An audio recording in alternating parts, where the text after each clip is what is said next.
those. And then the newer ones, I think the R series, the newer ones are even better from what I hear, but I'm not about to say.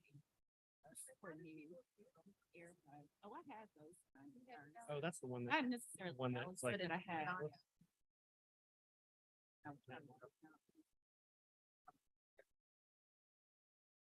I know it's super embarrassing. And then I sound unintentionally frustrated to whoever I'm speaking to because I'm like, Exactly. not frustrated. Just the AirPods. What I don't like about these is sometimes they won't connect, which is very frustrating also. I think it's a lot. There's oh yeah, the wired. Yeah. Oh, the Beats. I've never had them. I hear they have great voice improvement.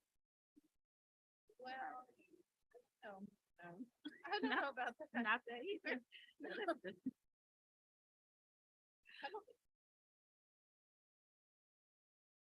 I heard about them. And although we don't really need that in the world we live in today, we need to be aware of what's going on. well, that's why I say keep one in, one out. Yeah. And I never put both of my AirPods in.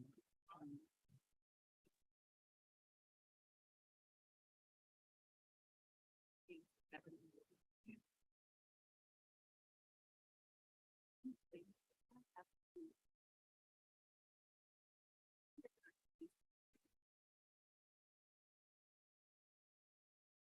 In less than 30 days. before I start using it. That's here in this building. Yeah, she gave me this number.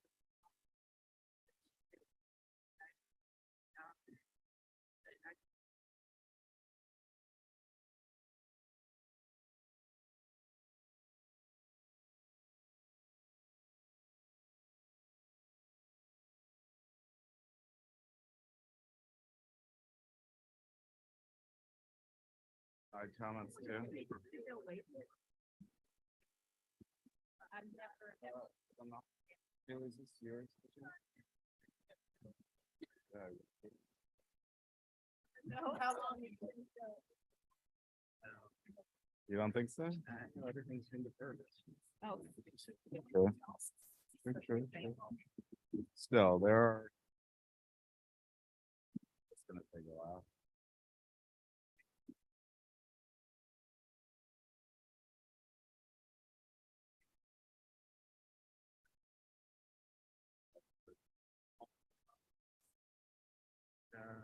Velvet fog.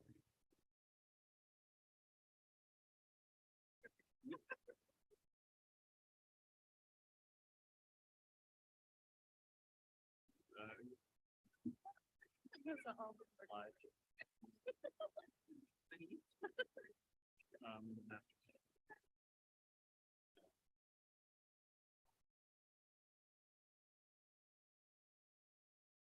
nothing. Have to be colorfully enough that it can create an image in their mind.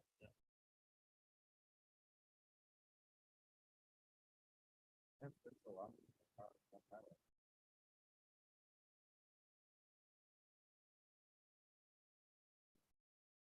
Oh,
lost without them.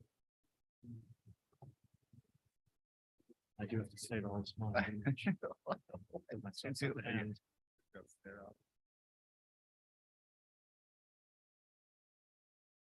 I have Good afternoon. to run up and get Good afternoon. for. Can you hear me? Hello? Good afternoon. I'm going to call this meeting to order at 1:42 PM. First, we'll do roll call. Commissioner Alexander. Present. Commissioner Brown. Present. Commissioner Flick, present. Commissioner Jordan. Present. Commissioner Joshi Gupta. Number Present. Commissioner Lund. one beginning. One moment. Commissioner Sieg. Here. Commissioner Stewart. Commissioner Wittry. Thank you. Our first order of business will be approval of the meeting minutes, adoption of the meeting minutes from December 13th. I'll make a motion to approve the December 13th meeting minutes. I'll second the motion. Commissioner Wittry made a motion to approve, seconded by Commissioner Alexander.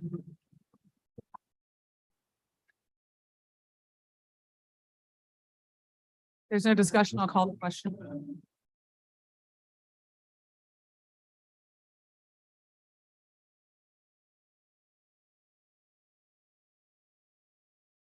Commissioner Lund, please vote your machines.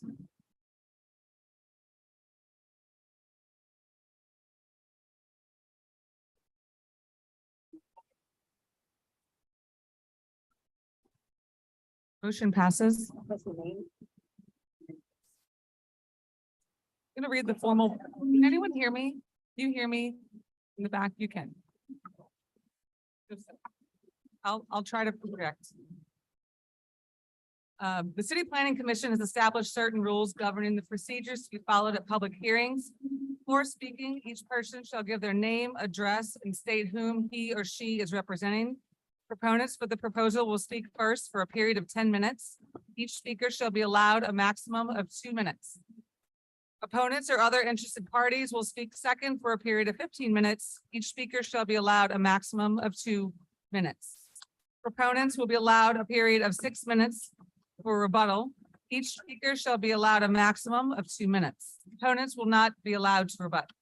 No material, written matter, photographs, maps, etc., will be accepted by the commission or its staff at any time during this public hearing. This procedure shall be followed except at such time when the presiding officer shall, with the approval of the commission members present, extend such time. And with that, our first zoning docket is zoning docket 122. Thank you, Madam Chair. Zoning docket 100-22 is a request by City Council Motion M 22-449 to a text amendment to the comprehensive zoning ordinance to amend Article 19 to reestablish the University Area Off-Street Parking Interim Zoning District, intent of which is to require off-street vehicular parking for any increase in the number of existing bedrooms in the uptown area described more fully in the agenda. On this docket, the staff requests deferral or recommends deferral to January 24th. Thank you. I have one card. Susan Johnson. Hi, Susan Johnson, 2822 LePage Street.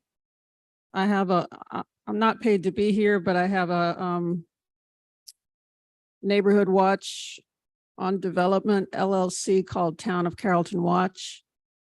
Anybody can contact me through that website, townofcarrolltonwatch.org. And I just wanted to say briefly in answer to Ms. LeBlanc's excellent question of last time, December 13th, while we were all talking over the deferral.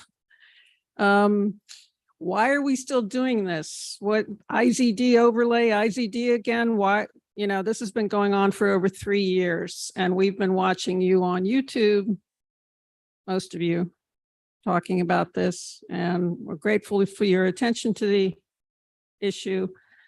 I just wanted to say July 13th, 2021, we neighbors, the proposal came to you, no bedroom increase without a off-street parking requirement. We neighbors thought that's what we were getting in response to doubles to dorms.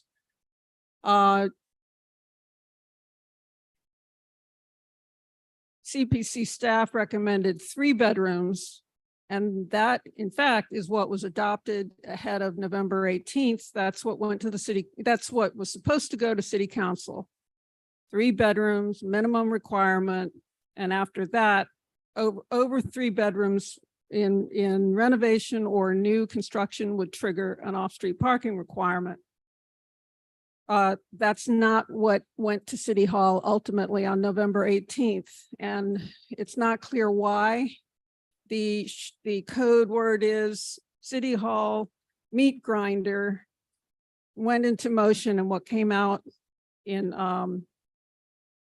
18 CZO Article 18.30, the overlay was 4 bedrooms or fewer. So we ended up with developers going on a joyride, gold rush, 4 bedrooms in any unit without, and 2.5 bathrooms, less than 3 bathrooms.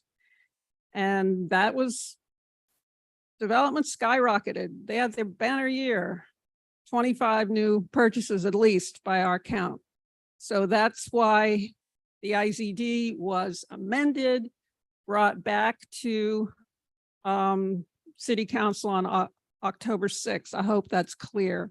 There's also a territorial a concern about expanded territory. But Broadmoor is booming. And Leonidas has a mixed situation of development. I mean, all kinds of things are going on in Leonidas. And I think the community, which has been fractured since the pandemic, should be contacted. That's time. Thank you so much. It's the only card that I had for this docket. And we'll have Ms. Johnson's comments put into the record. And this motion, we're looking for a motion for deferral to the January 24th meeting. Make a motion to defer to the January 24th meeting. And just to be, just want to make sure, and why are we again deferring this? I'm sorry, I missed that. I had to take a Yeah, call. the staff is still working on the report. Okay. I have a motion by Commissioner Witry for a second. Second, Commissioner Stewart. Motion by Commissioner Witry, seconded by Commissioner Stewart. Is there any discussion? If not, we'll vote our machines. Ready?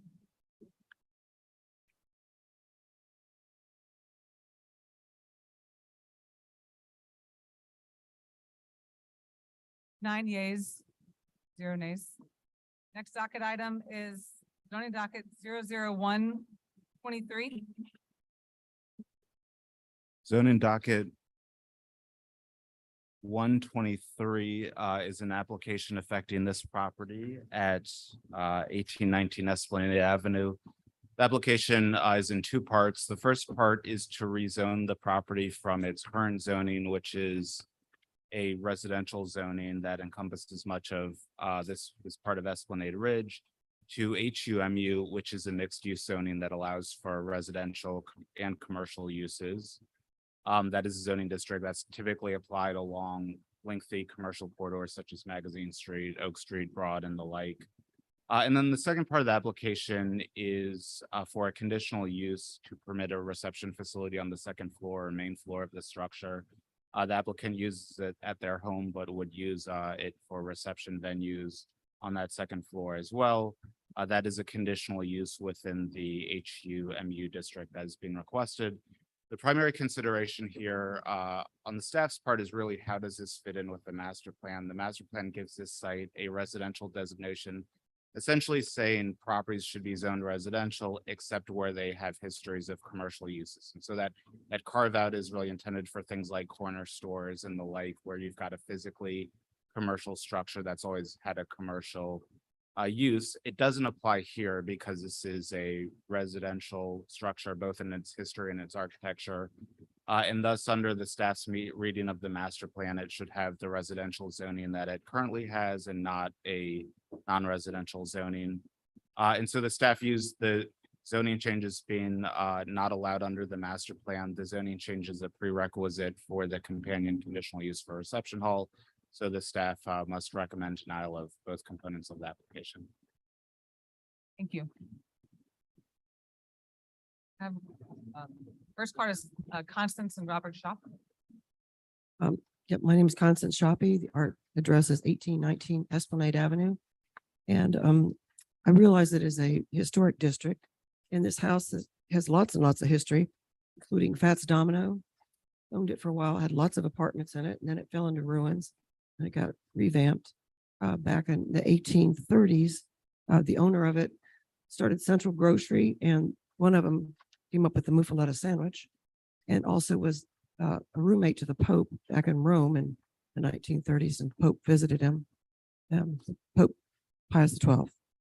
Anyway, the other thing with the house is it is always housed, used to, and a long time ago, house a lot of large families. And since people don't have large families too much anymore, the idea of me having it as a reception hall would be sharing the history with lots of people that would come for a wedding or birthday party.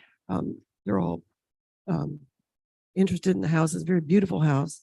And it's not fair to not share that beauty with more people than just the two of us and our two dogs. So anyway, that's part of the reason I want to do it.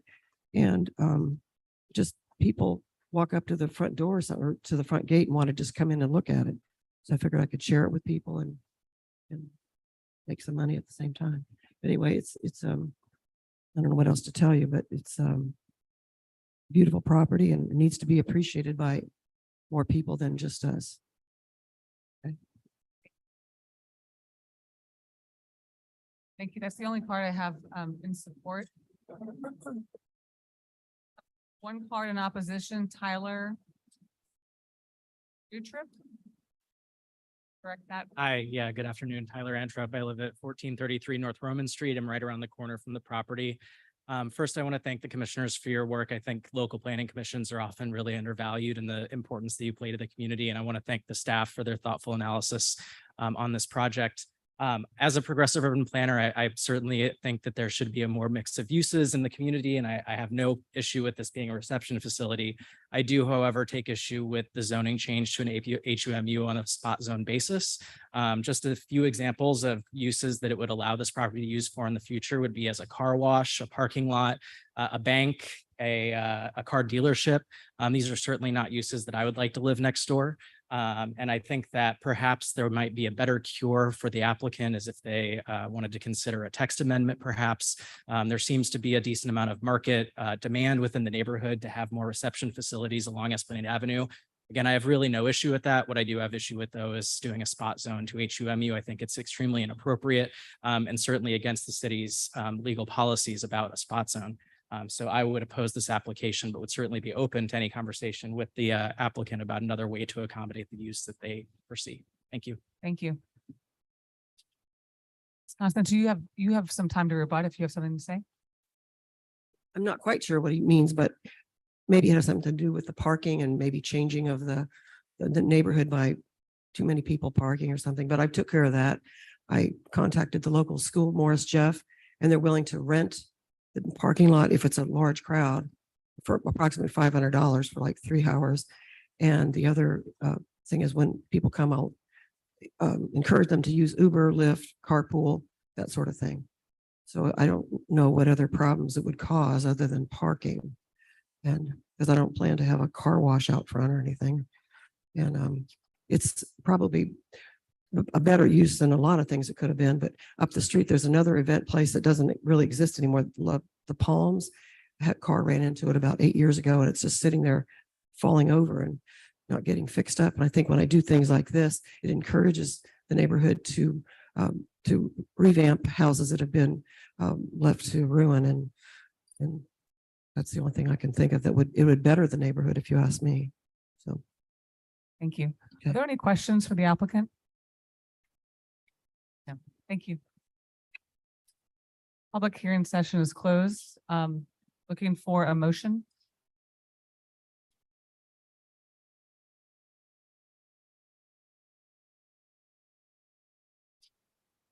I'll make a motion to go ahead and align with staff recommendation for denial of zoning docket 001-23.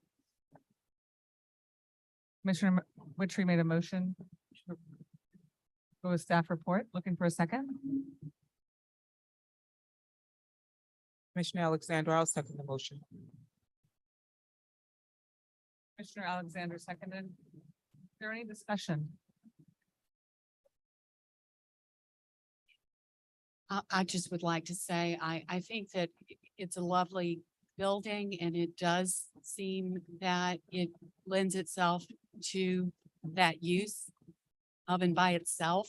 However, it is surrounded by residences and I think the staff made the right call. I just, I wanted to say that although you don't plan to do a car wash or a bank or whatever else would be allowed under the zoning change, zoning is forever, and that would not necessarily be the case if someone were to follow you in ownership and want to do something other than what you planned, which sounds lovely. But I just, I'm gonna have to support this motion. Thank you. Are there any other comments? Just to note that Commissioner Sieg has recused himself. Are there no other comments? We're ready to vote our motion.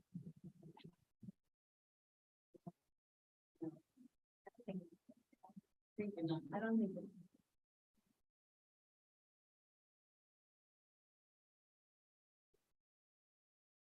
Is this screen working?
Now we're ready to vote our machines.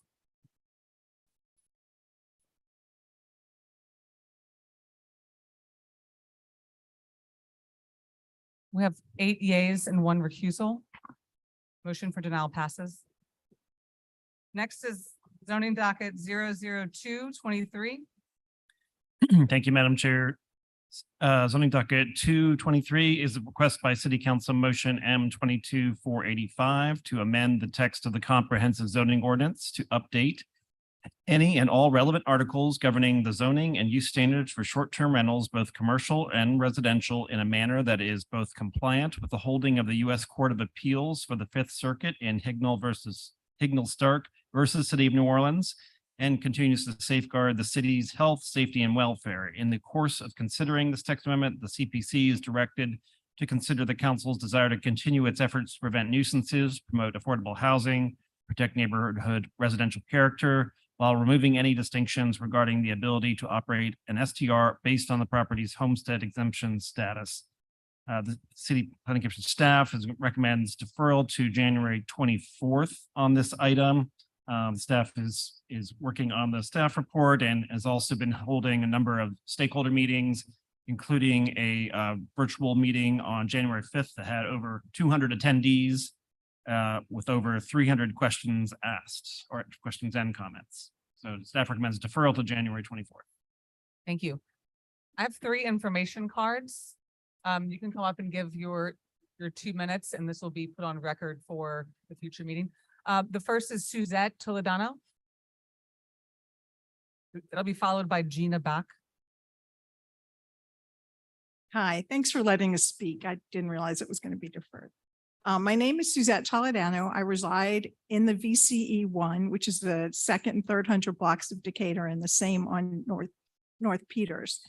Not only am I resident there, we own 215 Decatur LLC, which has apartments above the House of Blues as well as the House of Blues. And I reside on the 5th floor, which is not part of the LLC. We developed those residential apartments on the upper 3 floors in like 1994, okay? Or 97, excuse me. I'm also a board member of the French Quarter Business Association. We own 5 commercial properties in the French Quarter, 1 on Decatur, 1 on Charters, 2 on St. Louis, and a parking lot on Iberville. I want to say that I am not in favor of short-term rentals in the residential areas of the French Quarter. I think they're inappropriate there. However, for the commercial districts, I do believe that short-term rentals are appropriate. And more importantly, in VCE 1, I agree with your staff that did a study, 4 years ago, and they said that it should be treated like Bourbon Street. So VCE 1 and Walter Isaacson 4 years ago supported what my request was. And they advised the city council to go ahead and allow it, but city council heard objections from the hotel lobby, the effect on the neighborhood and second homes, and decided against it. So I'd like to take just 1 second to say, I think the hotel lobby is being used to preserve a monopoly that the hotel owners enjoy. As far as the effect on the neighborhood, we have had corporate apartments there. Unfortunately, the oil and gas business has not done so well lately. So we've had individuals, and I've just recently lost 2 tenants, long-term tenants, because of the party buses, the cruising recreational traffic, and the noise. And combined with this crime issue, it's no surprise that they're moving out. It's very difficult to have long-term residents there. I'm one, and it's fine where I am, but it's hard. And that's about it. I just wanted to thank you for doing this study in 2019, and I recommend that you follow it. Thanks. Thank you. Gina Bach. And after that will be Jim Goodwin.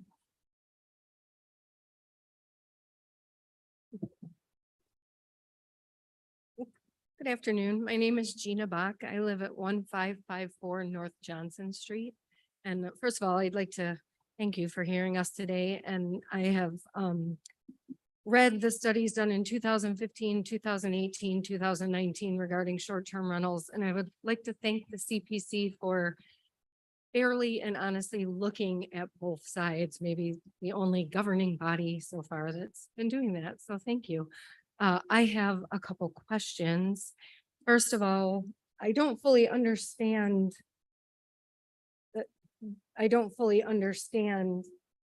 this motion.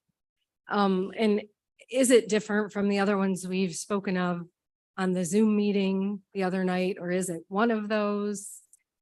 I'm a little unclear on it, so I'm looking for a little more clarity on that. The other thing, I don't fully understand the process between city council and the CPC. My understanding is you have a report to do, a recommendation to make, but no matter what your recommendation, and please correct me if I'm wrong, the city council can basically do what they want to do. Is that correct? Say you're to recommend for, for allowing short-term rentals regulated, which is what most of us support, regulated residential short-term rentals. You decide on that, but the city council can say even everything in the report that shows that that is viable for the city on both fronts, we're not going to go with that. Is that correct? Sorry, I get nervous public speaking, so. Would you like me to respond? Go ahead. So 2 questions. One is, this is the motion that was introduced by the council to change or to consider changes to the regulations, the short-term rental regulations citywide, prompted by the litigation and the Fifth Circuit decision. We did speak about it last Thursday. There are 2 dockets that are actually going to be up for consideration on the 24th. One is this one, which is the regulations. One is the IZD that was introduced before this motion. And basically the IZD is in effect, and it's to freeze the law until permanent regulations can be considered and adopted. So they're both coming up at the same time, but the IZD comes first, and then the regulations the new regulations come second. And so both of them have been deferred so that they'll be heard at the same time on the 24th. Can I ask another question concerning this one? I know there were two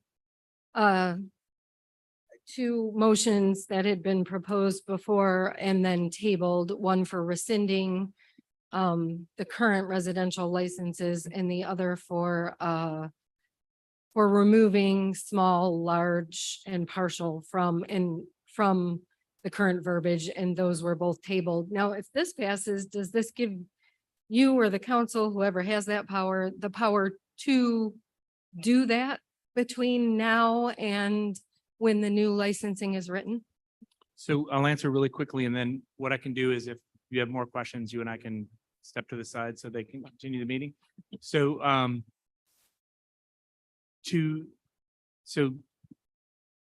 that particular question, the two things that you mentioned were proposed changes to the city code, which is a different document than the city zoning ordinance. So what this deals with are the land use regulations that live in the zoning ordinance, but there's a companion set of regulations that deal with enforcement and licensing that live in the city code. So I think what you were referencing there, the two that were introduced and withdrawn were changes to the city code that are no longer under consideration.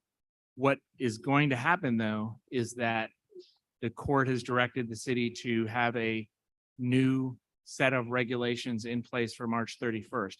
That will include both zoning changes and city code changes. The city code changes do not have to go through the city planning commission process. The zoning ordinance ones do. So at the end of the day, whenever the full package is voted on, all of them will be on the table. But the code ordinance changes only have to go to the city council.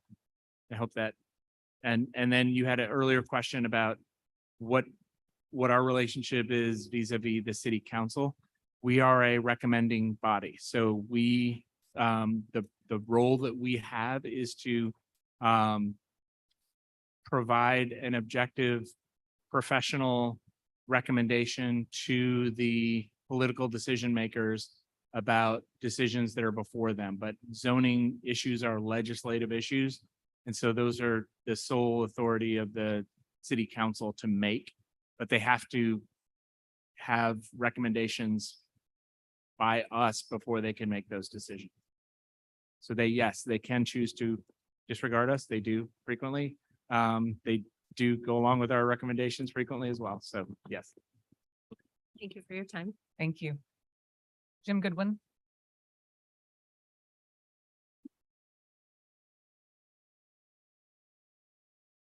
I'm Jim Goodwin. I reside at 537 Verrett Street in Algiers Point. I am president of the Algiers Point Association. However, I'm here mainly to speak on my own behalf today. The board is considering and waiting for the measures to be presented before they come up with a strong stance. However, I have encountered in my wide discussions with people a wide support for complete ban. So that's just something to put in your pocket. However, my concerns at this point are that STRs, I totally support that they should be commercial enterprises and should be zoned and treated as such. That neighborhoods should determine bands and densities, not the city. It's our neighborhood. We should have a say on how dense the STRs are or whether they should be banned entirely. And in my opinion, if the Vieux Carré and the Garden District can have a total ban, then why not Algiers Point? Okay.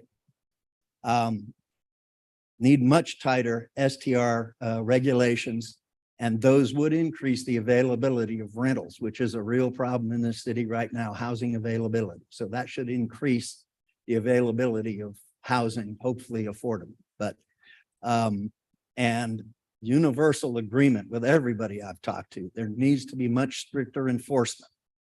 Need to increase the fines, need to increase the enforcement, use high fines to support the staff to enforce that. We have had some success. Ours hasn't been total neglect, but that's because, like me, my residents in the association are very strong about letting their opinions and their problems be known to STR enforcement. And we have had some response, but they're stretched very thin. Absolutely needs to be addressed.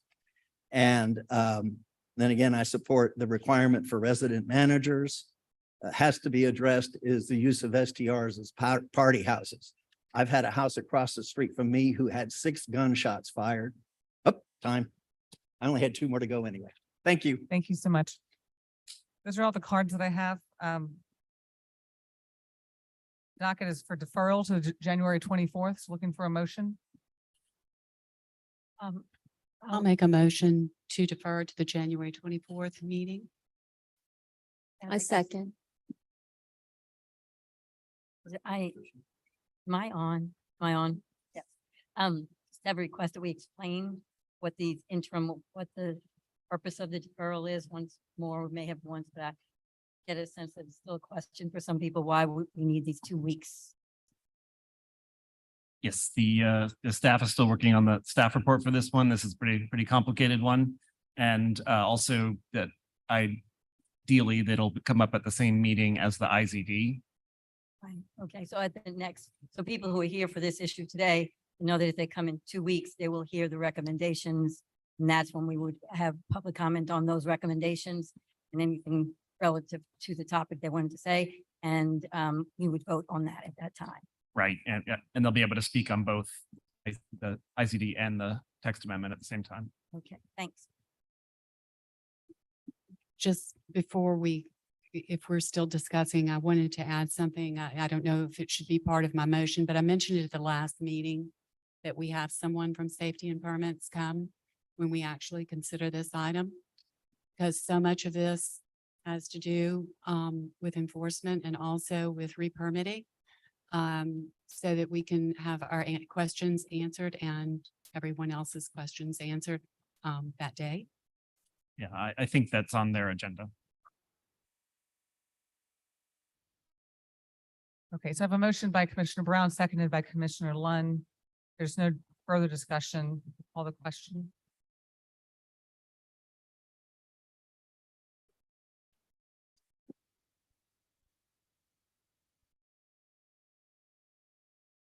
Nine yeas. Motion for deferral passes. Next up is zoning docket 323.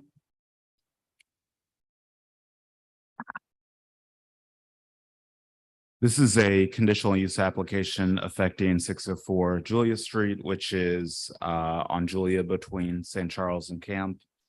Is one of the 13 structures within Julia Road that are townhome structures dating from the mid-19th century. The proposal is to convert it for hotel use, which is a conditional use in this portion of the central business district. The plans submitted with the application do not adequately show the use, depict the use. So we have requested more detailed plans from the applicant's representative. They're in the process of working on that. And so we are requesting deferral to February 14th to allow them to submit those updated plans and for us to review them. So deferral recommendation. Thank you. I have no cards, so looking for a motion. Motion to defer. Second.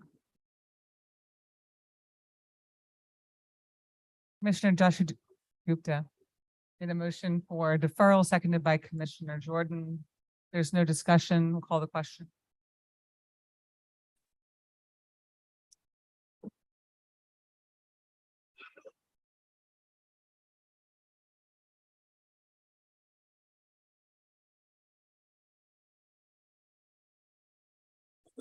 Vote your machine.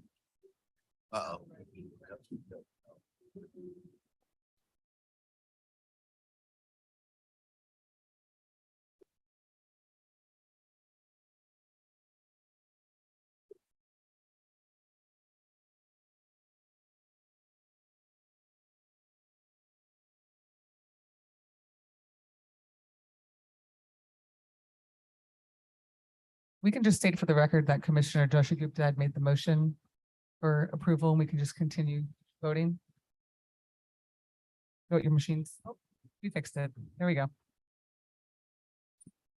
9 yeas, motion passes.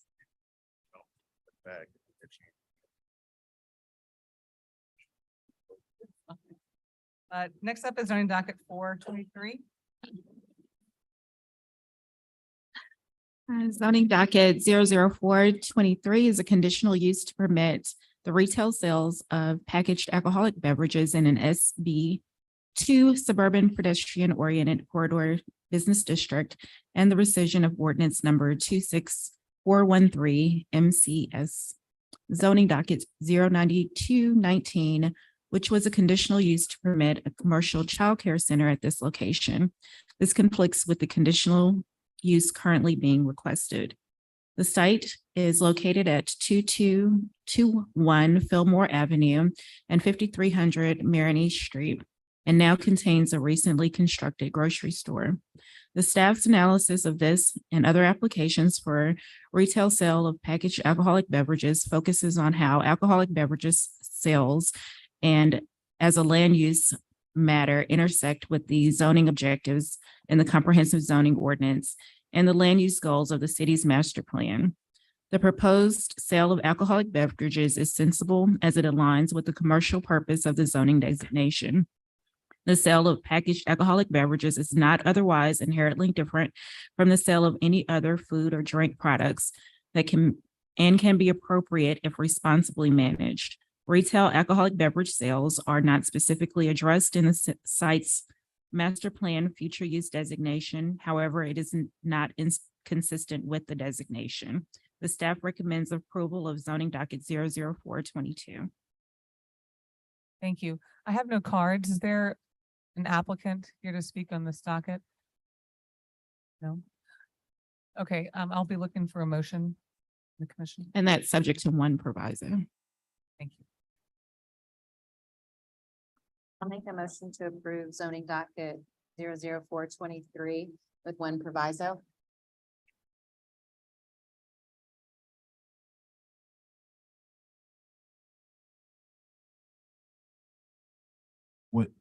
Excuse me, what pages are the provisos on?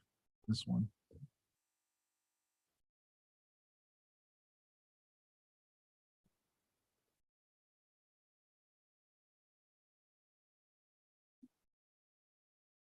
Scrolling down through the report here.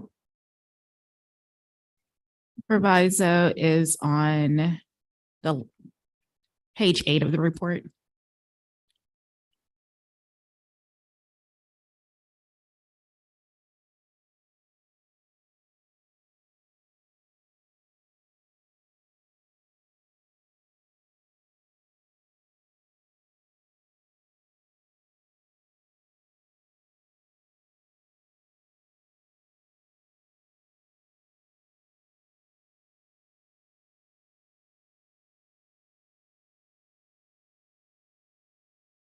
I think a couple times before we have basically said that we added a proviso that you can't actually advertise alcohol.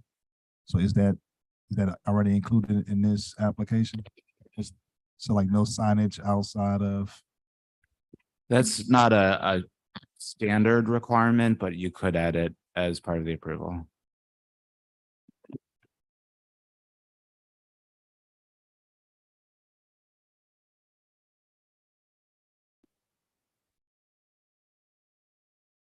Commissioner Stewart, would you like to ask Commissioner Witcher to amend?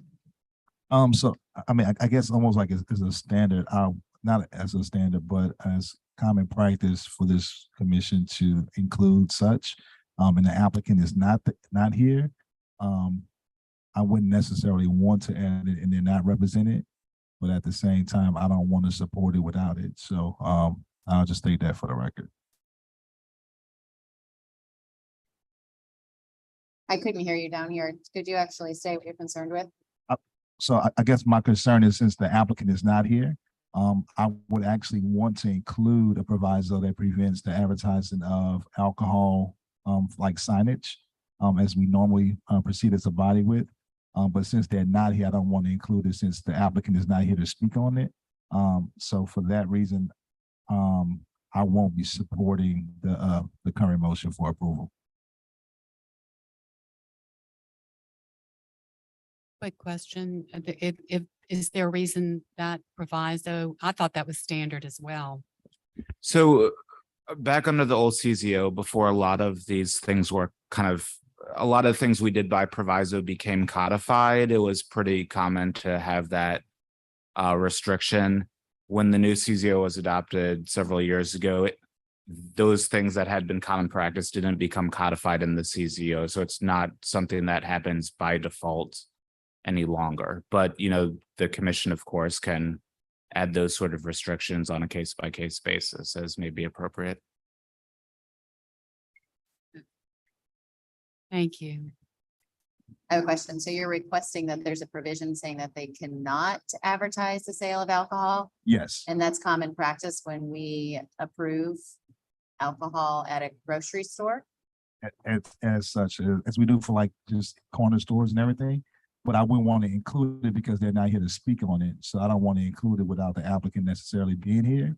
So for like the current motion as is, I won't support it because I believe that we should discuss that. Just for the residents, because that's just kind of common practice as a commission as we've been doing.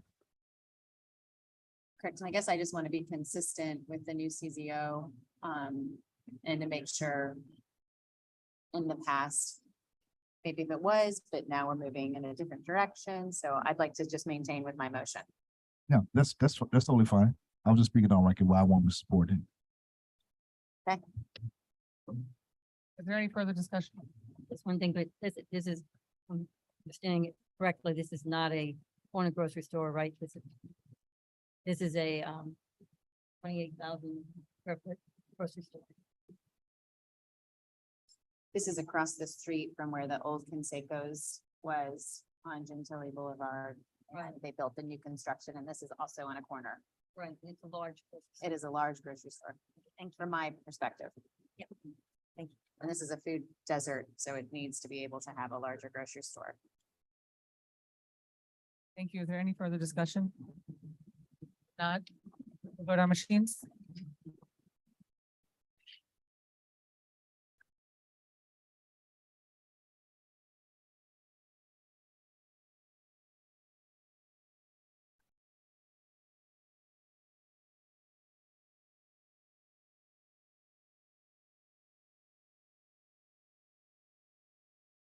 Never had a second. Never had a second.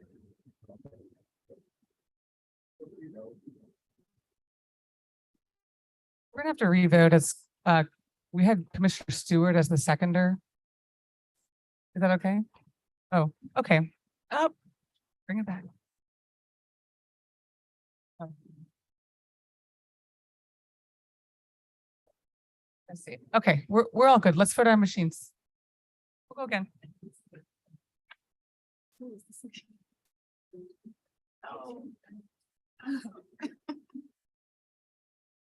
need to fix our speaker system. Commissioner Woodry made a motion. Commissioner Stewart did not second. Commissioner Joshi Gupta has seconded. Could you please change? And then we will vote our machines again.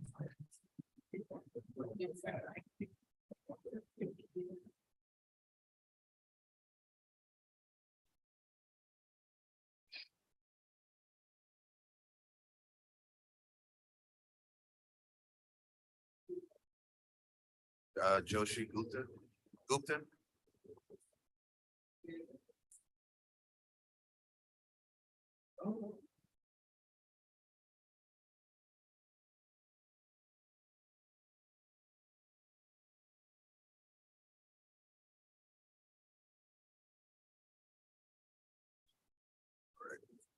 Okay, we're ready. Let's vote on machines.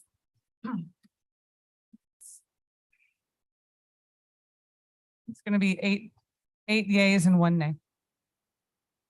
Motion passes. Next up is zoning docket 523. Zoning docket 523 is a request for an affordable housing plan development in an HURD2 district. The site is developed with what it was the former gymnasium for Seton Academy. And the applicant intends to repurpose it for a multifamily development containing 24 units. Two of those units will be affordable. So although in the HURD2 district, multifamily is not normally permitted, the Affordable Housing Plan Development Tool was created to incentivize affordable housing in exchange for the public benefit of affordable housing.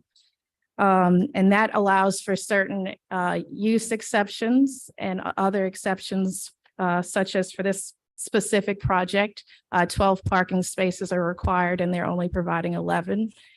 And also they're receiving exceptions for the landscaping. Staff finds that the development will be a general improvement for the site, and it also meets the approval standards for a planned development. It also, as mentioned, provides deeply needed affordable housing to citizens near transit lines, community centers, and other amenities.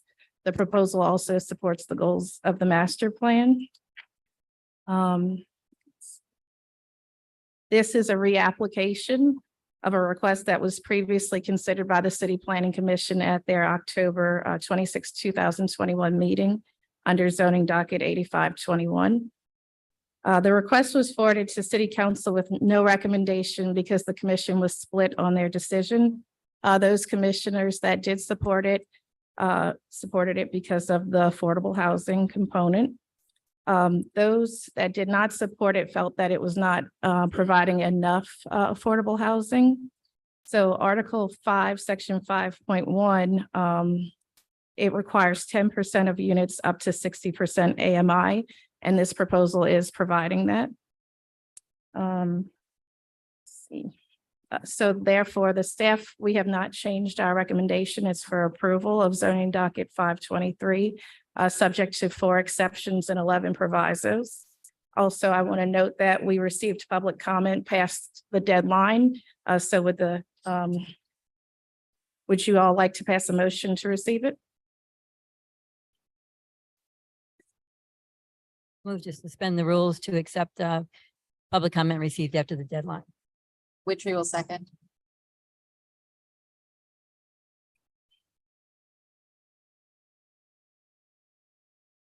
Let's just raise our hand. Aye, in receipt of the materials. 9 yeas. Thanks. Is there anything further? And this is coming back to us just because there is no city council activity, so then it just gets kicked back. Right, and it was resubmitted by City Council motion.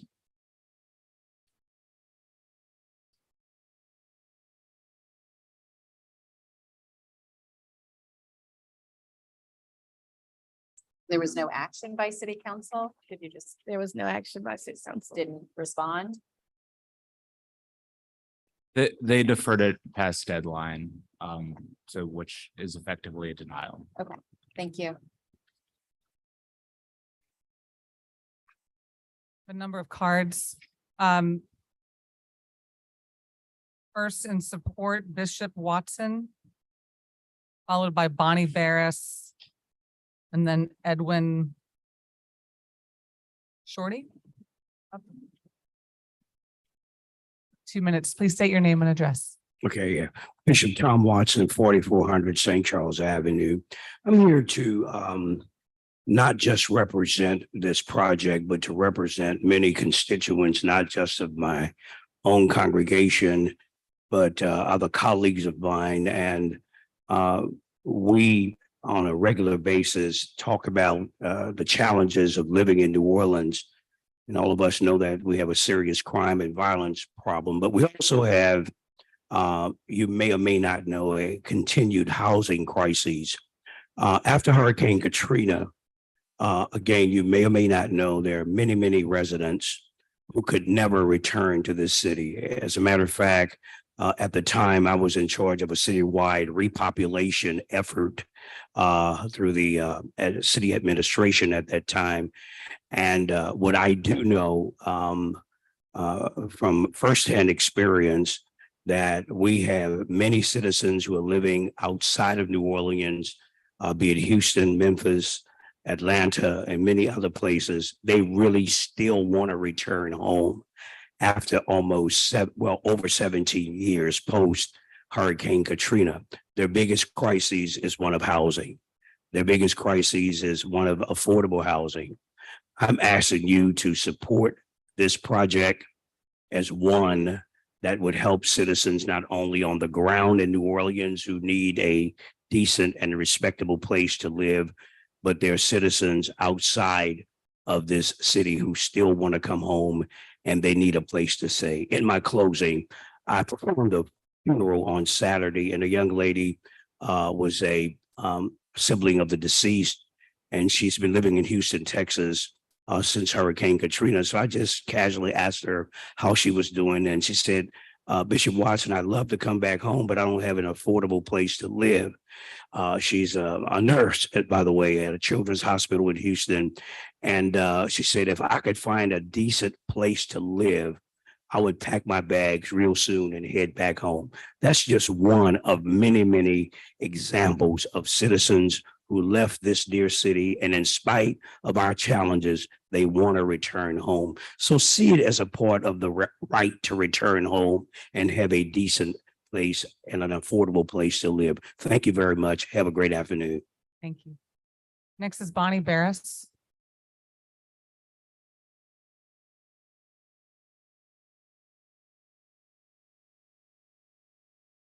Hi, I'm sorry. I apologize for my voice. My name is Bonnie Barris from 109 Willowbrook Drive. I was just to speak a little bit in support of this project. I originally learned about it from a friend who lives in the area, and this type of project would be ideal for my situation personally, and I know many others. I'm a single parent of a small child. With this being right across the street from Morris Chef School, and close to public transit, it would just be, an ideal situation. And I was just, coming to speak in support of it. Thank you.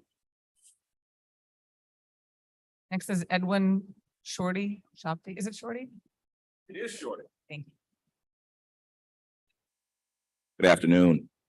My name is Edwin Shorty, and I represent 217 South Rendon LLC. My address is 650 Poydras, Suite 2515, New Orleans, Louisiana, 70131. I don't want to regurgitate what you all have obviously already read, other than to say, you all know we got a number of vacant properties in this city. This property is a gym that has been vacant for a number of years. The proposal is that we turn this vacant block building into 24 units of multifamily property. There's a vacant lot that the developer has purchased immediately adjacent, and there are going to be 11 off-street parking spots for the residents. Again, there are 2 units of affordable housing in this development that exceeds the number required by law. And I know we fall short on 1 parking spot, but I believe our architect, Mr. Fairback, is present and can answer any questions that you have relative to the design. I believe we squeezed every bit of space that we could relative to parking. So all the usable space was taken up, and we maxed out the amount of parking that we can get. If there are any questions that the commissioners have, be more than happy to answer those. And relative to Commissioner Flick's question, I think relative to what happened at the previous hearings, it's right during election time. And it kind of got caught in that council members are going to election and really just kind of rolled over to where the deadlines all passed and it just couldn't get brought up in time. So that's why we're before you again, because time kind of ran out on us previously. I would encourage favorable passage. Thank you. Thank you. I have a question. Mr. Shorty. Mr. Shorty, you said the applicant, but the applicant, of course, on the record here this came to us by council motion. So who is the developer that you represent? 217 South Rendon. 217 South, and they own the property now. They don't Yes. plan to buy it, but they actually own it. They now. own it now. Yes. Okay. All right, thank you. No problem. Any other questions? It looks like it's a 0 lot line from the Google map. And so are you saying that the lot to the right-hand side, that will be developed into parking? Let me grab the architect so I can make sure it's he's got the plan and I want to make sure I don't sway it. I believe it's to the right, but I don't want to tell you incorrect. It's the lot to the right. Okay.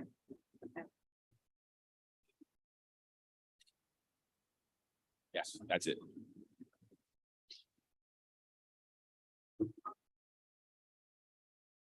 Any more questions? I have a question, yeah, and I don't know if you can answer this. This is with regard to the public comment we received. That came after the deadline. So from the Miles Kaplan Law Firm. But he makes statements in here about the gymnasium that actually Morris Jeff would like to expand into the gymnasium for early childhood education. However, you own this property, right? Yes, we own the property now. Okay, Yes. so it's not like this is something that's a property that is available for them to purchase. This property is not available for them to purchase it. No, it is not. Okay, thank you. Thank you. 3 cards. I have 3 cards in opposition. First is Beverly Walker, followed by Miles Chaplin, then Jennifer Weishaupt.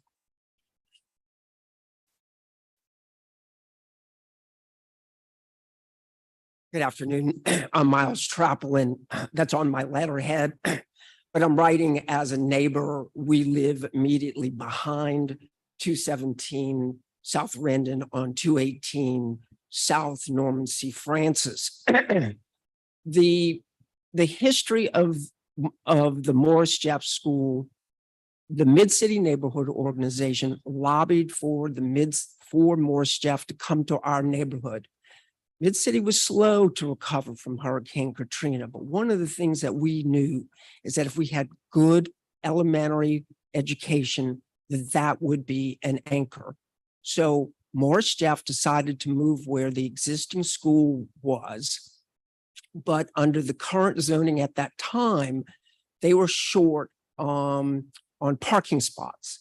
And in order to expand the playground for the children, the BZA granted a variance so the parking spots that would have been on the school site were delegated to this 200 block of South Rendon.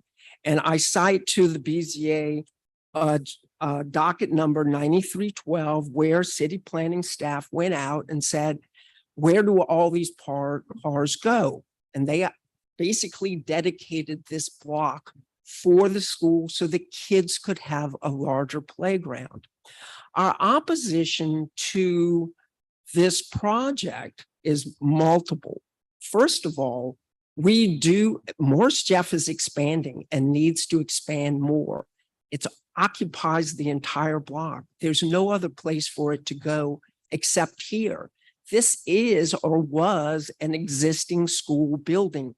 It has 8 classrooms on the ground floor with the gymnasium up above. Morris Jeff wants to expand early childhood education, which is essential for treating our long-term problems of. You're at time. Okay, well, one last thing on affordable housing at 322 Canal Street, immediately across the street, there are 109 affordable units. 55 are reserved for homeless people and veterans, and the remainder are for people making less than 50% of the area median income. We have 109 affordable units immediately across the street from here. To provide 2 more units and harm our great elementary school makes no sense. Dr. Gupta can rent the building, lease the building to the school if he doesn't have the right to develop it, or he can work out something to sell the building to the school. But those are our objections. Education is far more important to our neighborhood and to our city, than just too affordable. Thank you. Next is Beverly Walker.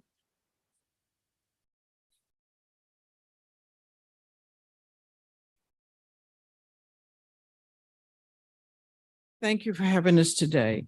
I have come also to oppose this development, and basically I'm basing that on the fact that it is just too many units, too many people, and most assuredly, the ongoing problem in so many mid-city neighborhoods, too many cars. Right now, people are parking on the sidewalks. If you went to the site of South Rendon and Banks, which regrettably became more famous over the weekend, you would see a couple of places where there are two cars on the front lawns blocking sidewalks. They park on the sevens. And the school has nowhere to park. When I talk to people who work at the school, that's one of the things they consistently complain about, is that there's nowhere to park. This is an important school in our neighborhood, and it's the school and just that close to all of our houses. And I agree certainly with put forward everything Miles has said. On the corner, Sacred Heart School, which was for so many ages across so many different, they had the gymnasium. It was wonderful. But now the whole school is those affordable housing units. I'm not sure that answers a need right there on that block. And Fisk Conwood Elementary, I mean, that school is Morris Jeff is very important to us now. And that's what makes a neighborhood, man, having a grammar school. I watch the parents walking their children every morning, So I agree with Miles, and I just got to say, it's just too much of an overload for that little mid-city neighborhood with the 30-foot front lots that have at least 2 units. Now, tons of cars and lots of pedestrian traffic walking up to Canal Street to get on the streetcar to go downtown, people walking their dogs, jogging. The neighborhood has been lovely. There are many other ways this building could be resolved. Oh, thank you. Thank you. Thank you for having us. Thank you. Last is Jennifer Weishaupt. Commissioner Flick. Yes. Commissioner Josie Gupta realized that she needed to recuse herself, so that's why she's left. Sure. Noted. Thank you. Good afternoon. My name is Jennifer Weishaupt. I live at 3101 DeSoto Street in New Orleans, and I'm a founding parent of Morris Jeff Community School. At the time that the school started to identify a neighborhood, I was the president of the Mid-City Neighborhood Organization for many years post-Katrina. I was active in the master plan and all the planning activities that came about as a result of the work of neighbors like myself. And the reason that I'm here to second what others have said is that this neighborhood has conceded so much already, and so many exceptions were given in order that we could have a world-class public school. Morris Jeff is diverse by design and open access. It's one of the top public schools. It serves all children of New Orleans of all needs, abilities, etc. The waivers that were granted, 26 parking spaces in order to build the school. As Miles said, the parking on Rendon was considered one of the critical things to give that exception. The neighborhood also worked very closely with Unity for the Homeless and with the city's efforts to take unhomed people off the streets. And we agreed to this 109 unit affordable housing, half of which is for formerly homeless people. It's a wonderful project. It also does put stress on the neighborhood. Mr. Gupta bought this property 10 years ago from the Archdiocese in an auction for approximately $360,000. He's had 10 years to do lots of things that are within the master plan. He is just trying to wait us out. He is trying to wait you out. I think the opening remarks from staff were that we see this would be an improvement to this property. Literally anything would be an improvement to this property. That bar is way too low for citizens of New Orleans.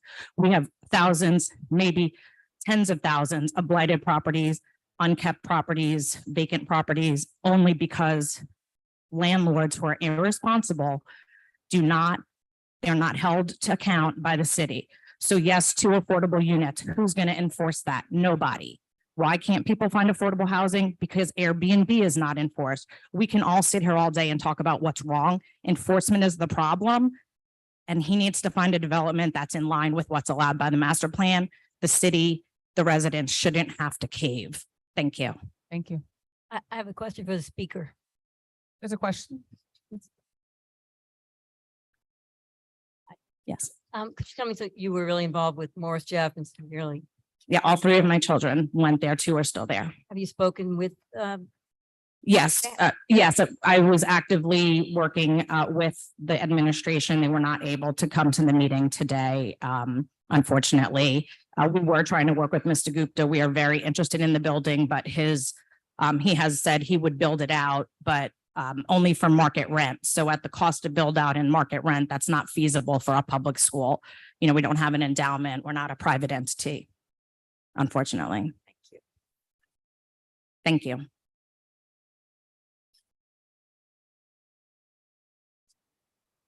Thank you. Those are all the cards that I have. Executive Director Rivers, since this is a council motion, it would only be appropriate from someone from council to rebut. Just wanted to know your opinion or legal on that. That is the way we've typically interpreted that, yes. Grace, thank you. The public speaking portion is closed. Oh. Chairman, so I have a question of the developer, and it might involve also a response from the opponents.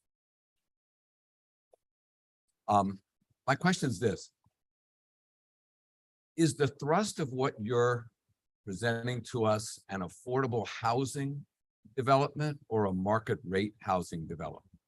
It has a component of affordable housing to it, Two units. two units. So let me stop there. So on the affordable housing component of it, Yes. we've heard that there are 200 and some odd affordable housing units very close by. So will two more units really make a difference in the affordable housing stock? Just staying on that issue. I have not heard anyone make an argument that the city of New Orleans has too many affordable housing. Of course units not. In any Of course particular not. area. That wasn't really my question. So to try and answer your question, I think I would say as many affordable housing units as we can get online is good for the city. And everyone who's in affordable housing doesn't want to be put in a specific area. Obviously, we push people to certain areas, and it's fair to have them throughout the city of New Orleans. Right, but this is close by the 200 units we heard about. That's news to me that there are 200 units or 100 extra affordable housing units that are vacant in this area. And that's kind of hard to address. It's kind of like, well, Morris Jeff wants the school. Well, Morris Jeff isn't here to say that they want the school. I'm just hearing people allude to the fact that Morris Jeff may want the school. I'm hearing folks allude to the fact that there may be additional affordable housing units in the vicinity that means that they've got a glut of affordable housing in that area. I'm not sure of the veracity of that. Okay, so, and then my other question is, this used to be the school's gymnasium.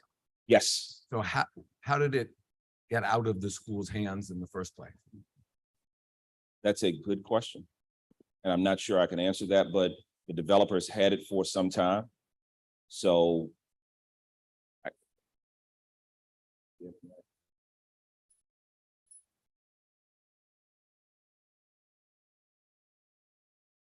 it was, from the packet that I saw, it was part of Seton Academy. And when Seton Academy shut down, I believe this property came online. I don't know if it was ever formally part of the Morris Jeff site. Okay. All right, Thank that fair? Good. And then I'm going to ask the opponents, since there was a question about the veracity of the 200 units. One of you.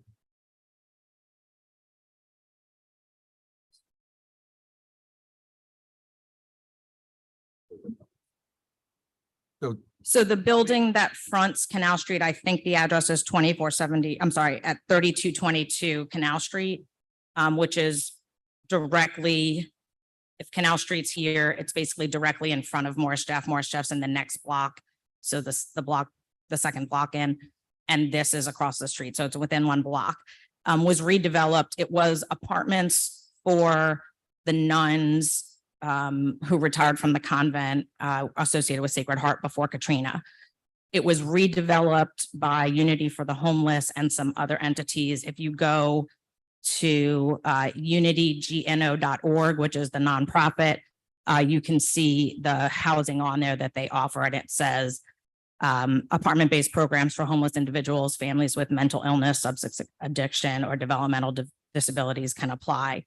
And this article that Miles has from 2014, when they first accepted tenants, has the details. It has 109 units, 55 of which are reserved for homeless people and veterans, and the remainder for people making less than 50% of the area median income level. December 23, 2014 in the Times-Picayune. Right. And do you happen to know, but don't guess, only if you really. I have no idea how many are vacant or occupied. No, sir. And tell me again, how many blocks from this Sacred Heart development to this proposed? It would be direct. So if you're looking at that building, the vacant lot that they've also purchased that they want to put the parking on is to the right. And diagonally across the street is this apartment unit. It's okay. That big brick building. Okay. Thank you. Thank you. Are there any other questions? Just to clarify, has the school approached you with, I know you said they have no endowment, I realize it's a public school, but have they made any effort to reach out to you to lease the property or to do any type of negotiations there? No. No, not at all.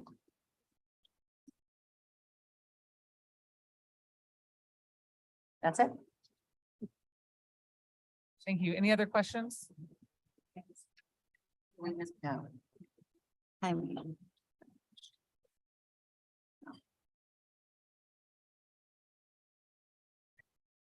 Okay. That closes the public.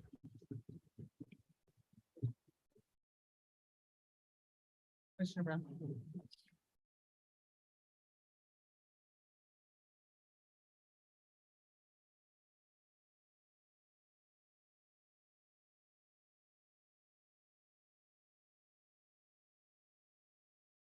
All right, question for staff.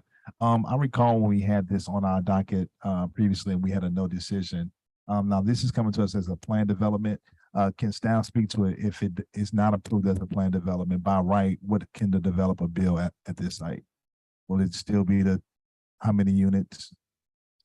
Or what right? Well, it's within an HURD2 district, so multifamily would not be permitted. Okay.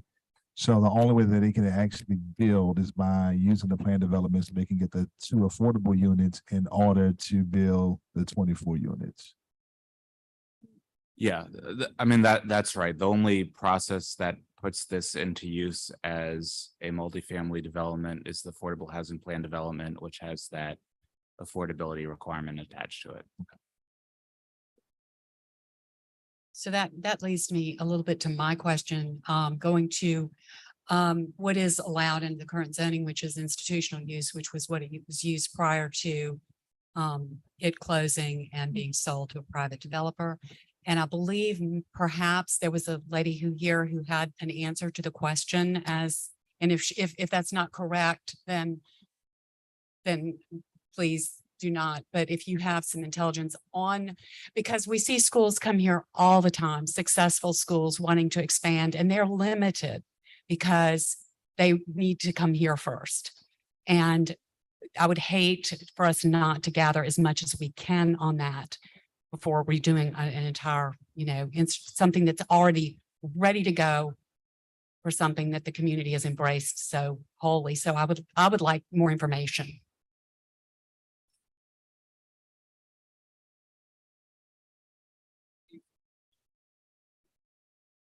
So Morris Jeff is interested in expanding its early childhood development, which was one of the initiatives that, recently came out of the federal government and was then also supported by the city council in recent months. So we had a meeting with Dr. Gupta He sent us an email, kind of laying out what he would be willing to do, not with numbers in it, but just I can do a build to suit and, Okay.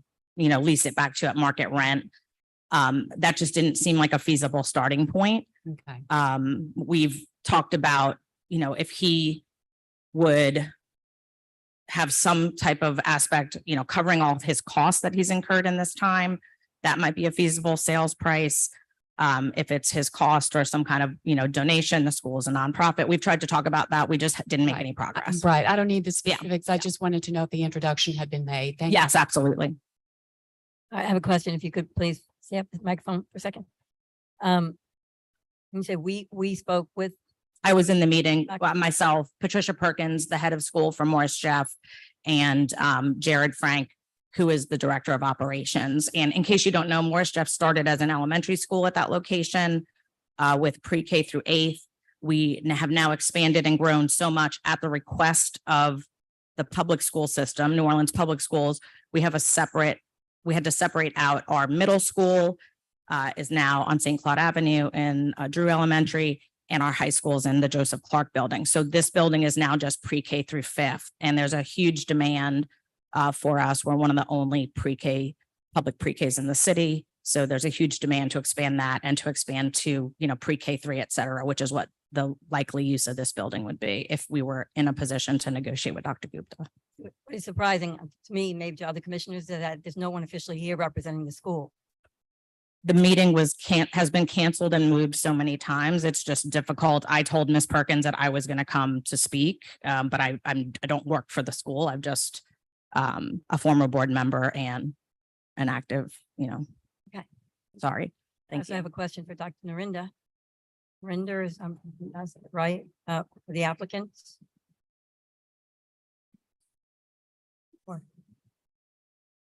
Oh, I'm sorry. I thought you were Dr. It doesn't matter. You could answer this question. Dr. Gupta But wants to I- answer any you- questions I that wanted you. to ask you because I think Commissioner Witry asked you if the school had approached you and you said no. And from what the lady who just stated is that there was a meeting. And I think Dr. Gupta wanted to address it Oh, directly. okay, thank you. Yeah. Hi, good afternoon, evening. We have approached and we have spoken to Ms. Perkins. I have personally. And I'm sort of in the trenches. We would like to help the school. But I will tell you, for other projects that we are developing, costs are so prohibitive. We went and talked to Ms. Perkins. I went over to the school. I said, I like to meet people, kind of an old fashioned kind of guy, like to meet, look at eye to eye and see what they want to do. They expressed interest in early childhood center. I said, sure, I'd like to help you with that. I said, we can allocate a certain amount of space. I said, but there's a cost factor to it. Instance, to build it out and not impact the rest of the project. And I have emails and I'll send them to you guys. I approached Ms. Perkins again. I said, what's the status? What's going on? And last time we met, she said, or on the phone, she said, we had a benefactor who was interested. I said, I'm happy to meet her or him. I think we met somebody, I don't recall the name, but I have initiated conversation since then via email. I have not gotten anything back. Now we have a system, we are maintaining the property. But some of the issues are a little bit masqueraded, if I may say so. We have had many calls from the members of the staff at the school, single mothers who can't afford a car, who have daycare, who can't afford daycare, and they would love to be in a place across the street. And it makes a lot of good sense for people to be close to proximity to where they work in an affordable manner. Now, 2 units may not mean much. You can afford one. But for one person who can have it, that's 100%. So I see, in my practice, I see a lot of different kind of people. All of them they're not as lucky as we are. So what has been said is not totally, pardon me, throat, Bonnie's. But what has been said is not totally accurate. We're always open.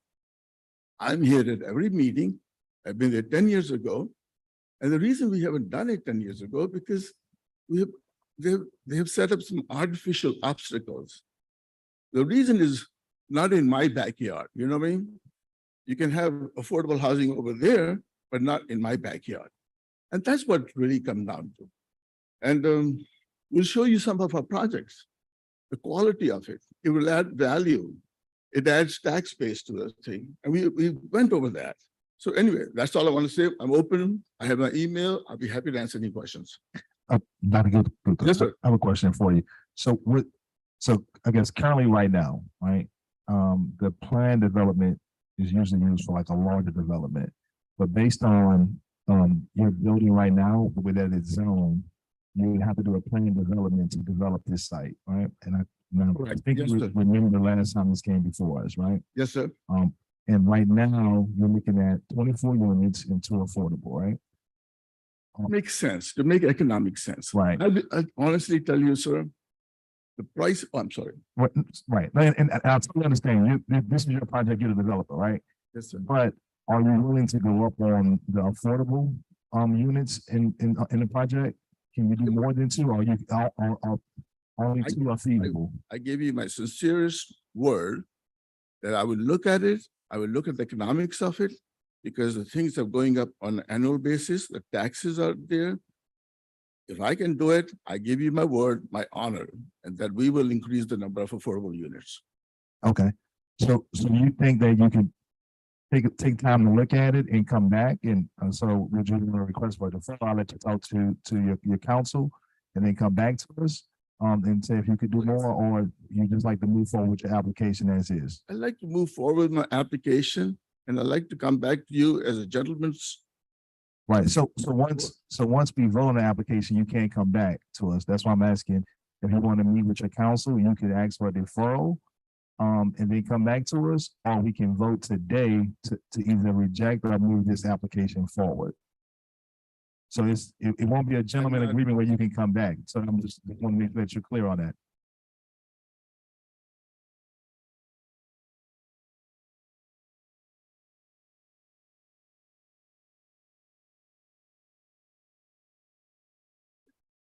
I guess the question we would have is, what is the number of affordable housing units you would have in mind? Because each one you add changes the dynamics of the project.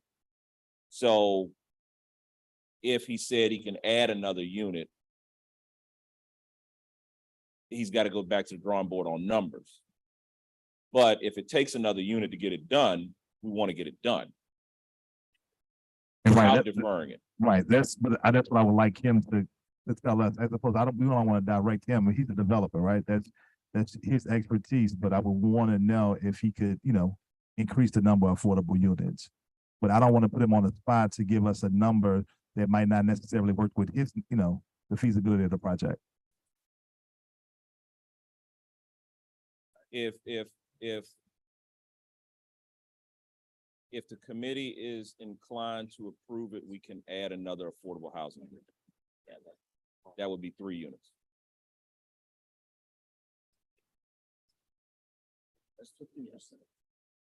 That's 2 more units than the law requires.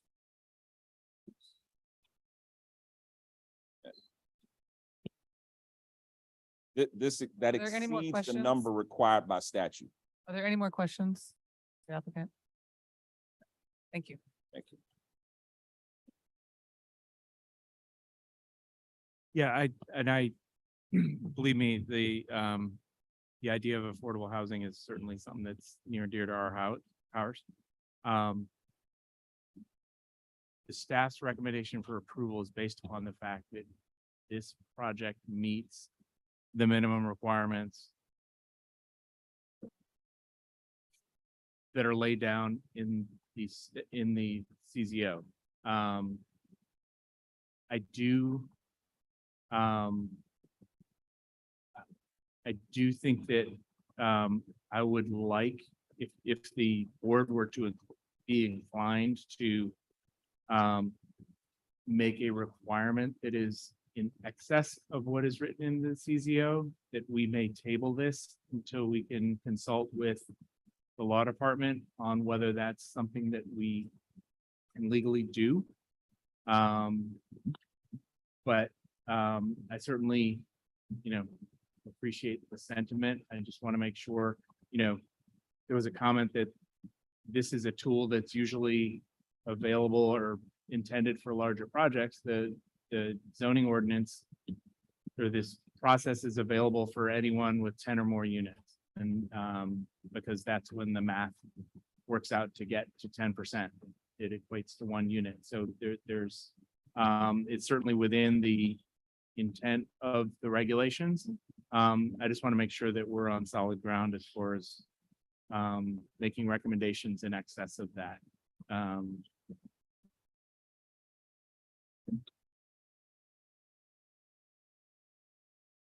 have a question for staff. Is there, is there any place where the school has opposed this application? Where Morris Jeff has opposed the application? I mean, this has been going on since October, I believe, and we made it no recommendation. Is there? If they would have, it would have been included in the public comment attached to the report, but I'm not certain that I recall seeing it. I will say that in the previous versions of the application, I believe there is written comments from the school suggesting a different project. So making suggestions, but not necessarily opposing it? It's been a year and a half or more since that came to us, so I can't speak to the specifics of it. But I do believe that there is, I remember the hearing, there were a number of people who showed up. And there was a pretty substantial record that was submitted. And I also believe there were additional things that were submitted at the council level directly to the council. So again, if you want to defer, we can certainly look into that. Thank you. And we're not on deadline, I assume. No, we're not on deadline.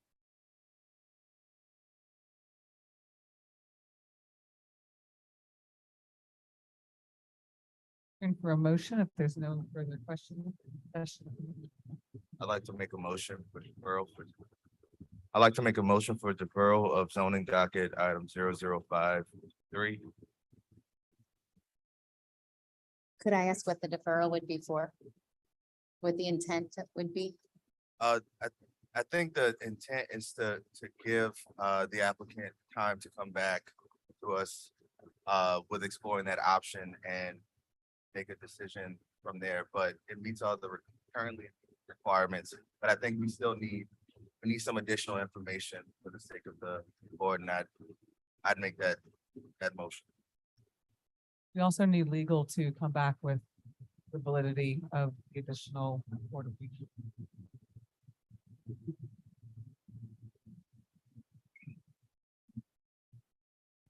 Can certainly request that. And if you want us to look into the prior record, we could do that as well.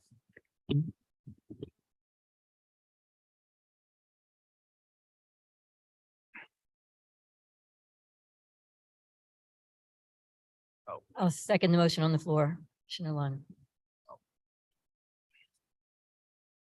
Okay, we have a motion for deferral. Is this for January 24th? Is that reasonable?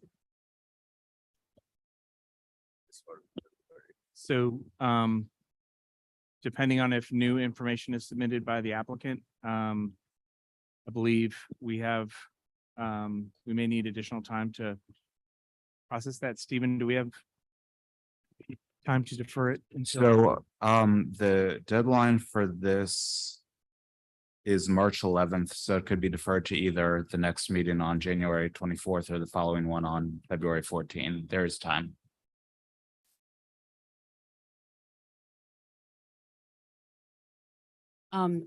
Yeah, I'm not sure about supporting the motion, but I do have a question.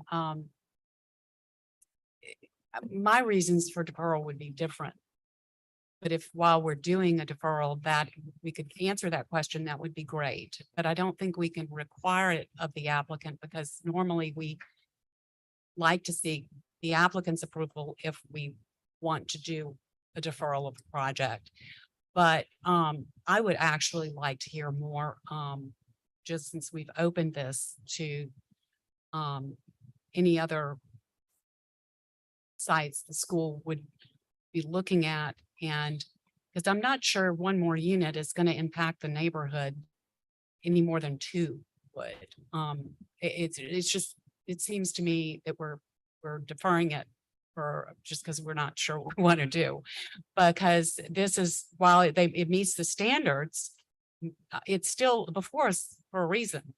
And we take in comments from the neighbors, the history of the use and what the neighborhood needs most and what's going to tip that scale. So that's just, if I support this motion for deferral, it's not necessarily for that reason.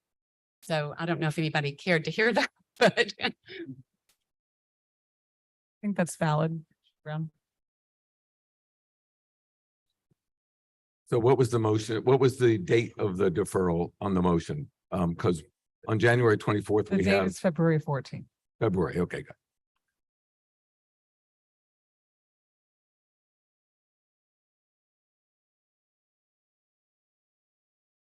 And is the applicant okay with the deferral to the 14th of February?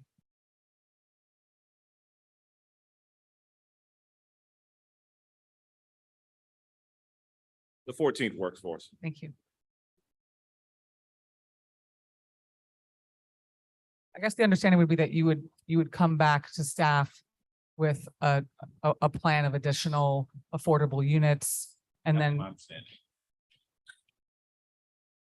we would look at the validity legally. I don't know if we could potentially include the school in the conversation. That typically we don't step that.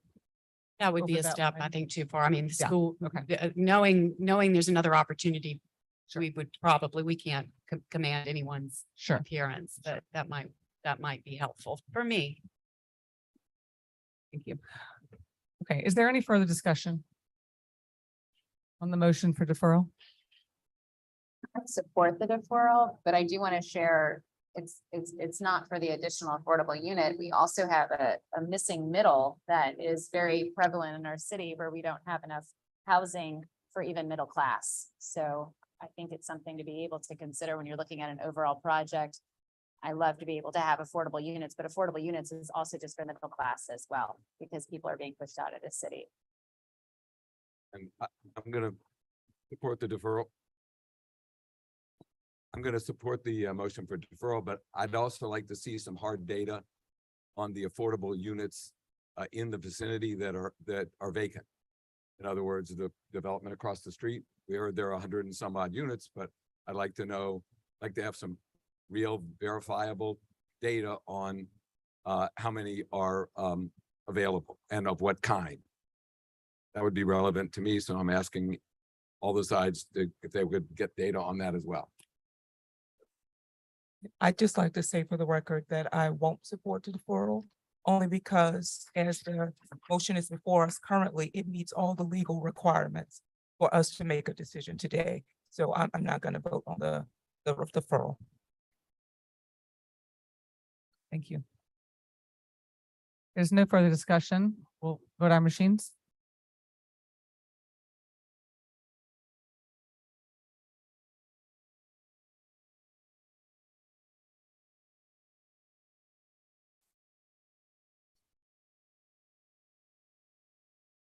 I have one recusal, 2 nays, and 5 yeas. 6 yeas. Could you read the 2 nays just for? The 2 nays are Commissioner Witry and Commissioner Alexander.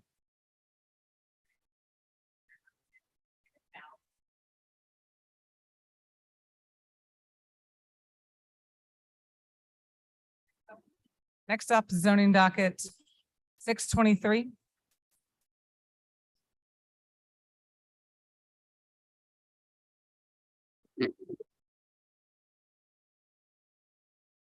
Zoning docket 623 is for a conditional use to permit live entertainment as a secondary use in a tap room within a brewery in an MU1 medium intensity mixed use district and also in an EC enhancement corridor district overlay district. There is an existing tap room for Nola Brewery located in the structure, and the applicant intends to repurpose the existing interior space to allow for live entertainment within that structure. The subject property is located at the intersection of Shopatulis and 8th Streets in the Irish Channel neighborhood. The property is an irregular L-shaped lot that fronts 3 streets. There is 52 1 inch of frontage on Shopatulis, 308 feet, 11 inches and of frontage along 8th Street and 127 feet, 2 inches of frontage on St. Thomas Street. The subject property is approximately 31,642 square feet in area. The existing warehouse structure that fronts Shopatulis was renovated into a tap room for the adjacent Nola Brewery. The single-story warehouse has a restaurant, bar, kitchen, restrooms, office, walk-in cooler, court space, storage space, seating, and a game area on the first floor. To the rear of the front tap room, there is an existing warehouse. There is also a 36-car parking crushed limestone lot in the rear. Adjacent to the warehouse, there is an outdoor shed. This request is for a conditional use for live entertainment as a secondary use to permit live music in the tap room. The plan submitted show a stage being added to the St. Thomas side of the 3,677 square foot rear structure. The staff is supportive of this request for live entertainment in this location, given the intensity of surrounding uses, the mixed-use zoning classification, and limited residential uses in the immediate vicinity. The request is compliant with the master plan and the general purpose and intent of the applicable zoning district regulations, and therefore the staff supports the application.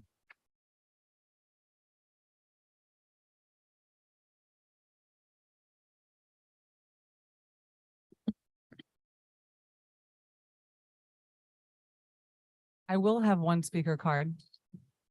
You want to come up? Just state your name and address. My name is Doug Wallner. I live at 2701 St. Charles Avenue in New Orleans, and I'm the applicant. Great. You have 2 minutes. I just wanted to come down here and answer any questions that you may all have about the project or what we're asking for. Just wanted to be here to answer any questions, really. And you're okay with the 2 provisos? As stated? I read the provisos. They just look like we have to adhere to the requirements on an ongoing basis if we change anything. But yes, absolutely. So. Thank you. Are Okay. there any questions for the applicant? None. You're all good. Thank you so Okay, much. thanks. That is the only card that I have. So we're looking for a motion. I'll make a motion to approve zoning docket 00623 with approval per staff recommendations with 2 provisos. I'll second the motion. Which we made a motion for approval, seconded by Commissioner Alexander. Is there any discussion? Not, we'll vote on machine.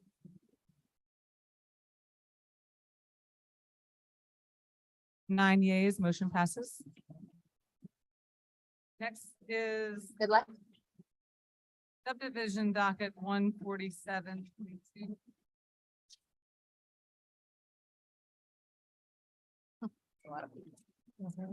This is a subdivision application affecting a series of properties along Pratt Drive near the London Avenue Canal in Gentilly.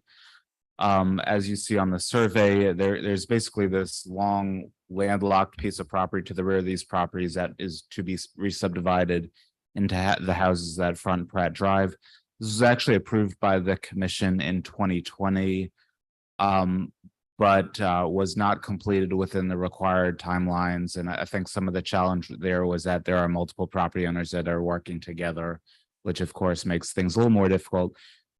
So the request here is really a re-request of what had previously been approved for the subdivision. The planning commission staff recommends approval subject to 1 proviso reflecting the administrative requirements. Thank you. I have 1 card for Ross Anderson. No, you're good. I have two cards. Here you are. Jonathan Hubbard. Jantine Hubbard. State your name and address.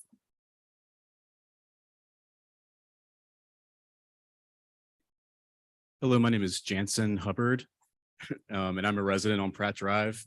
I'm joined today by George Nawas and David Gathers, and Ross Anderson was here a moment ago. He had to leave for a meeting. All of us are property owners affected by this subdivision. As a neighborhood, we're all in support of the subdivision. There's no one that is opposing the subdivision. All of the property owners affected values will be increased by this decision. And I hope that you guys agree with your previous decision in 2020 to allow the subdivision to go forward. It took us a long road to get here. We all had to have complicated conversations with our lenders and get permission from our lenders, all of which were provided. And I hope that you guys at long last will support the subdivision. Thank you for your time. Thank you. Are there any questions? The applicant? Those are all the cards that I have. Looking for a motion for tentative approval, 1 waiver and 1 proviso.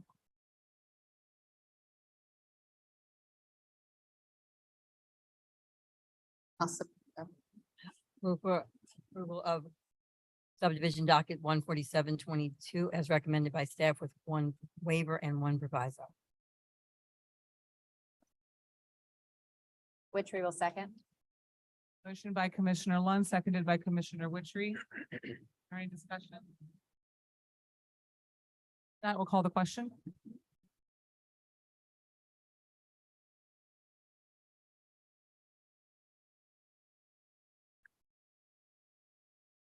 Nine yeas, motion passes. Next is subdivision docket 15122.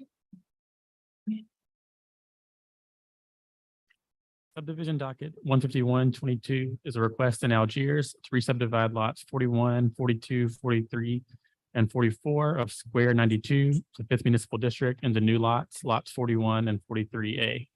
The request is being reviewed according to Article 5 as reversal of lot frontage that states that side lot lines shall run at right angles to the street on which they face as far as is practicable. The regulations state that the commission will look with disfavor upon proposals for the reversal of lot frontages that will result in required rear yards, abutting required side yards, or vice versa. In this case, the applicant seeks to reverse their lot frontage from Elmwood Park Drive to Florence Avenue. From the perspective of the subdivision regulations, the proposal would not represent an improvement.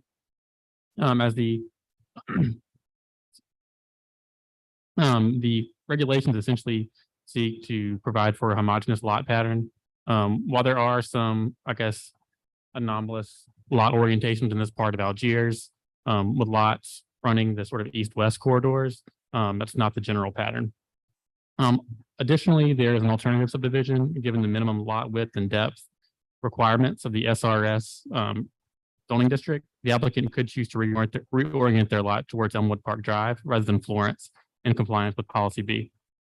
Staff recommends denial, subdivision 15122. Thank you. I have 1 card for Mr. Sean Temple. Shan Temple. Good evening. My name is Sean Temple. I live 1750 St. Charles Avenue, New Orleans, Louisiana. But the reason I'm here today is basically I'm trying to develop the area, and I have a couple lots in that area. If you're aware of, Elmwood Park Drive is undeveloped. So if I try to do a new construction on that particular lot facing the towers, there's no active street in that area, just facing the telephone towers and no other street coming from Arizona to Florence. So if I'm able to, if you look at the thing from the planning commission, if I can pave the street from Berman to Elmwood, I'll pay for that myself. If I'm allowed to turn both lots facing Florence versus Elmwood, which is no activity, no habitat facing Elmwood Park Drive. So that's why I'm here today. And I have several lots in that area. So this is one that the object to it. And where's the tower? It's to the right side. If you walk to Florence, the tower's here. It's to the left side, So telephone tower. If you go to property view, if you go to property view and so the physical address is 24/9 Elmwood Park Drive. The one,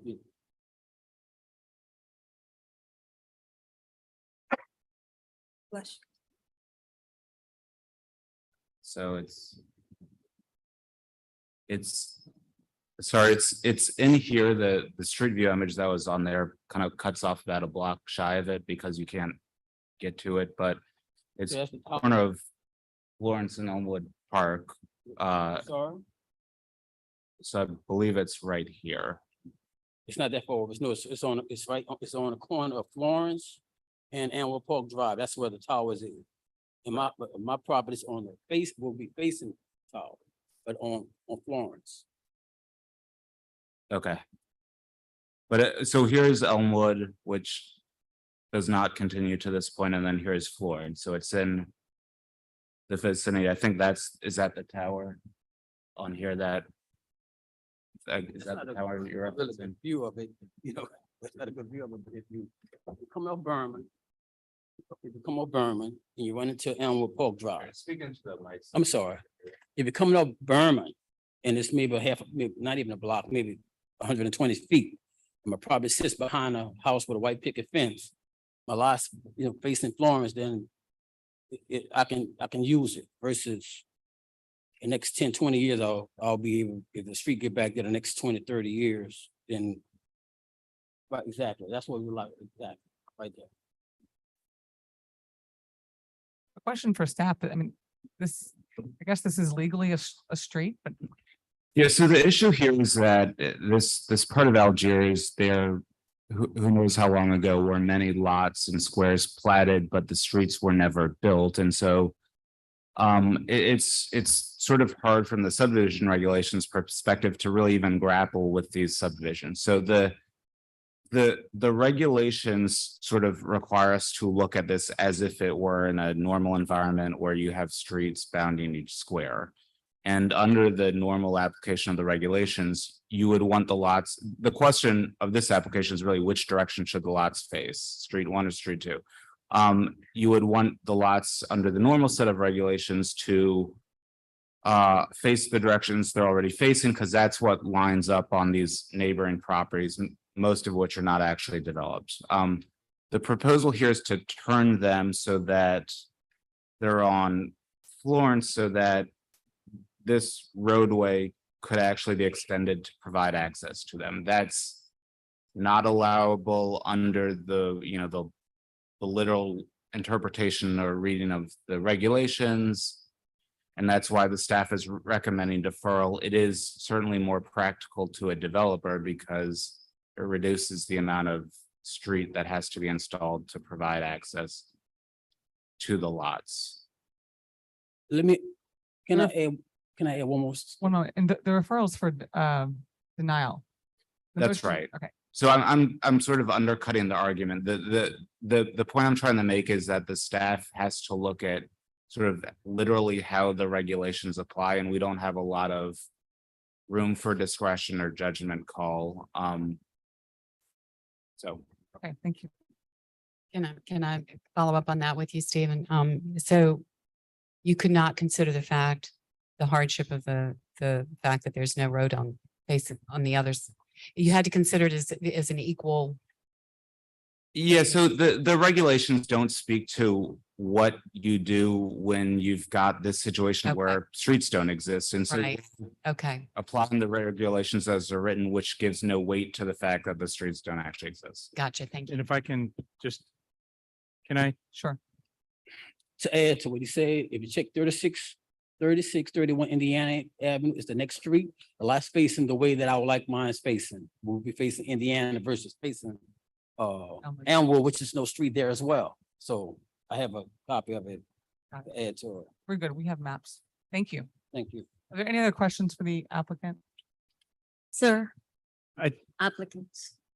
Sir, Mr. Temple. yeah, what were you planning to develop on these two lots? Well, two single family story houses, and I got several more in the same area. I had to come back here again for the same situation because there's no street developed there. So I'm willing to pave the street to have access to that right there. I'm willing to pave that both sides so it can be, attractive for the potential buyer. So you're willing to pave Florence and, Yes. and which other street? If if you look at the way I'm sorry, if you look at the way the Florence service. and Arizona? I'm sorry. Are you planning to pave Arizona as well as? I'm gonna have to because they have access. They have access. See, all this dirt road there, but it's more attractive now than it is, if you go over there today. So I was gonna pave the road myself just to try to, to have it appear to the potential buyers. And I plan to build, start once this is approved. Thank you. You have a comment? Yeah, I just want. Survey? One moment, Executive Director Rivers. Yeah, I just wanted to follow up on, clarify Stephen's comments. I think what Stephen was suggesting, and this has come up from time to time as we review subdivisions.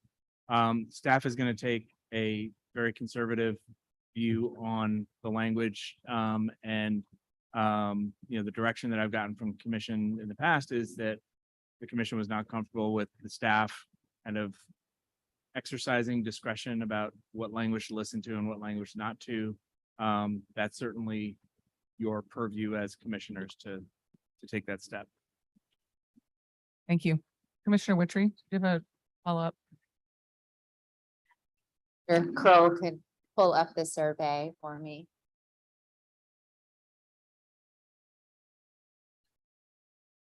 Sorry, there it is. I forgot it was already up.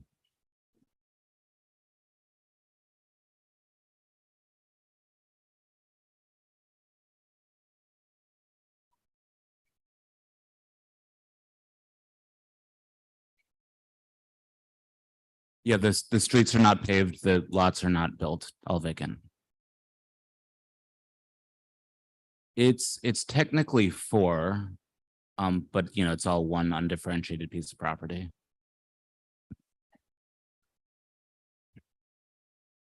No, so it's 4 that the dashed lines signify the existing ones, which all face Elmwood Park, and the idea would be to subdivide it into 2 facing the other direction.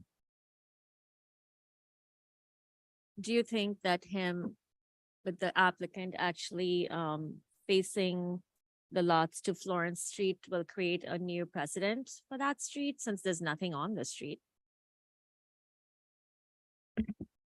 I mean, it would certainly move the boundary of what's built out. I think the big kind of question is, and this is outside the scope of our review, but when that gets built, DPW is going to require some amount of street improvements. And the question is, would they require sort of a full street installation with curbs and gutters and all that stuff? Or would they be amenable to something kind of like what already exists, which is a more kind of just asphalt surface? And so I think, the decision DPW makes there is gonna determine the cost of developing farther down the road. And I think that's what will end up setting the precedent. Regardless, I don't think anyone wants to face the towers, for subsequent lots that are down the street.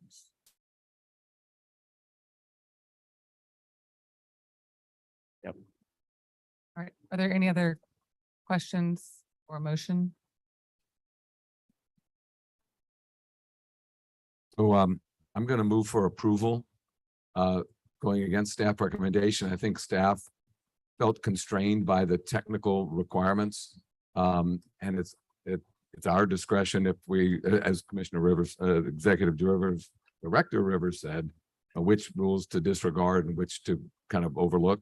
And I think we've heard lots of reasons why this it's appropriate, especially that the developer is going to pave both streets. So I move for approval. Second. Is there any discussion? If not, we will vote our machines.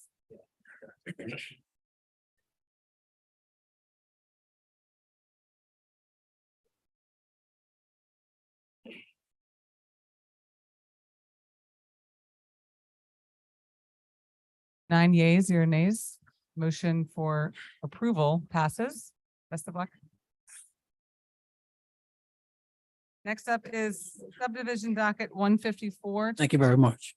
Thank you. Good luck.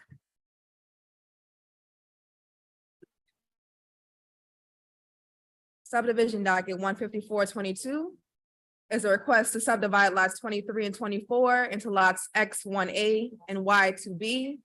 The municipal addresses are 3218 through 3224 Camberone Street. The proposed subdivision will allow proposed lot X1A to be developed and taxed separately. Although the current lots 23 and 24 each has a width of 30 feet, the encroachment of the existing residence on existing lot 23 impedes its development. So deficient lot width for proposed lot X1A is needed so that part of the existing residence won't need to be demolished to facilitate the development of proposed lot X1A. Therefore, staff recommends approval of this request subject to 2 provisos. I have one card for Lauren Griffin. Good morning, everybody. I'm Lauren Griffin. I represent the applicant, Good Pad Properties 1 LLC. I'm here if you have any questions. We appreciate y'all reviewing this and hope that you can also recommend approval. Thank you. Are there any questions or motion? Move to approve. I'll second. If there's no discussion, I'll call the question.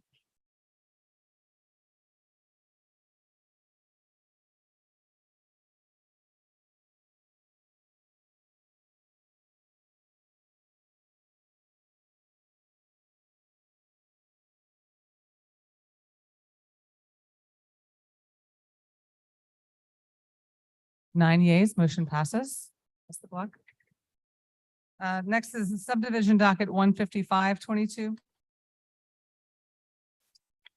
So, this is a subdivision application which seeks to reposition the common property line between these 2 properties on Zimple near Joliet, such that the new property line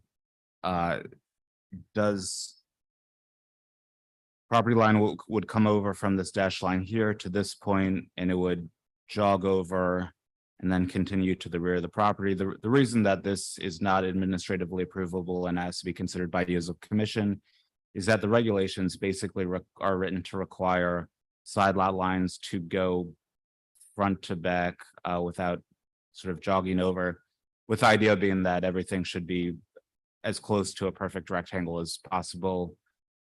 This doesn't comply with that standard, and so the staff recommends denial given the regulations.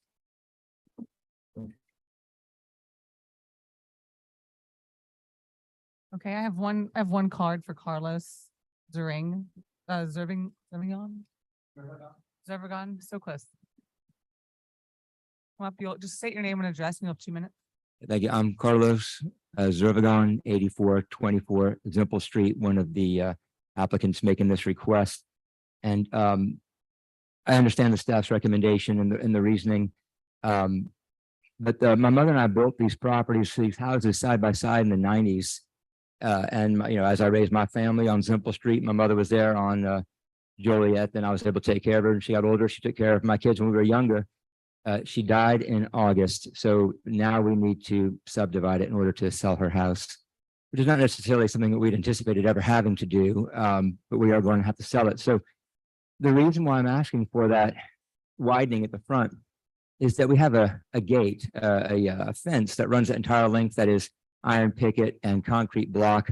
And if I run straight from front to back, it's actually going to put the new fence smack in the middle of a couple of pickets at one part of the fence. And my hope is that we could retain that entire run of fence without interrupting it in this odd way, having now to make this subdivision with that little addition of that area in the front. And I'm here to answer any questions. I had some photographs of what it looks like on the inside to show you the continuous fence. I don't know if that's something that you all would look at this time.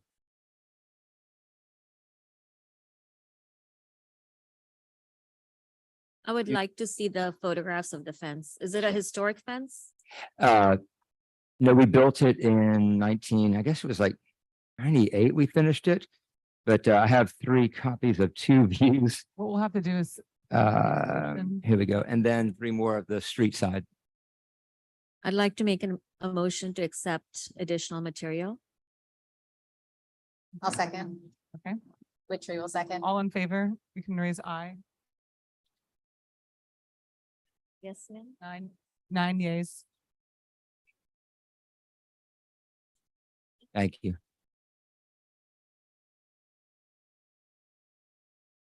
I have 3 copies of 3 different images. 2 of the inside.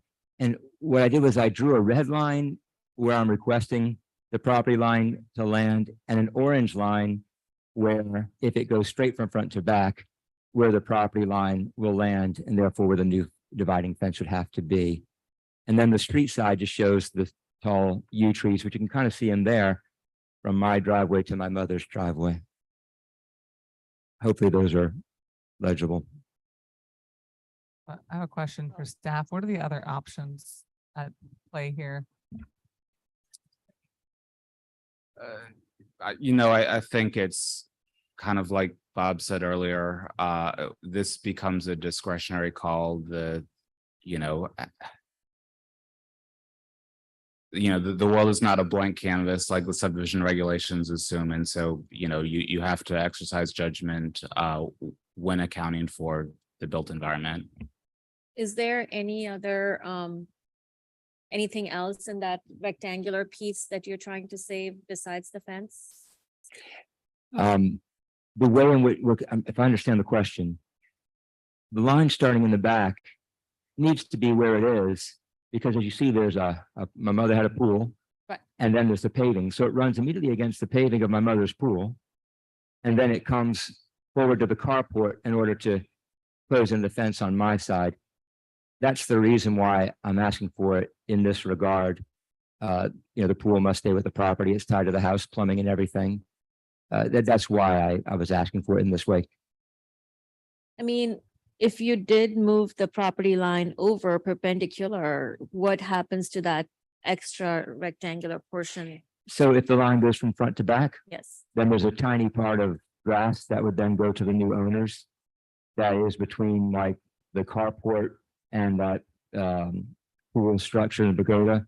It's just a little rectangle of grass that would be in their corner.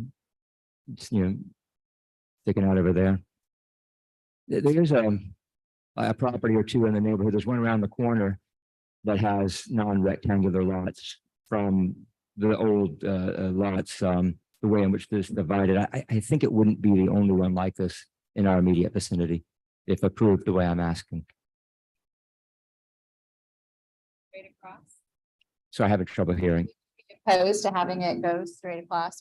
We like clean lines, and I know historic neighborhoods and historic, property lines are very common in New Orleans, but having consistency and moving forward would be helpful. I understand that's normally the way that the plans would work. I am asking for this exception. I would very much like to have it this way. Obviously, if you would not approve it, then it would be what it would be, which would be from front to back. And then I guess the new owners would own part of that front fence and I'd own the other part. I recognize I'm asking for an exception. Trying to just preserve some of the way that it was built originally when we took on the project, whatever that was, 25 years ago. I understand that. And there's no trees or anything in that area or landscaping. There are camellias, there's a lemon, at the front, there are tall yew trees. Which the camellias I planted from my mom, the lemon tree was a gift from my son. I would like to keep them. I'm sorry. Of course, and we're sorry about your mother's passing as well. I know that this is not an easy process. That's my mother's driveway on the other side there. That's the carport in question. Those are the tall yew trees on the street side.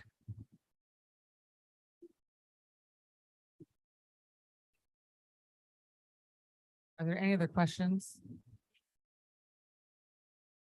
or a motion? Thank you.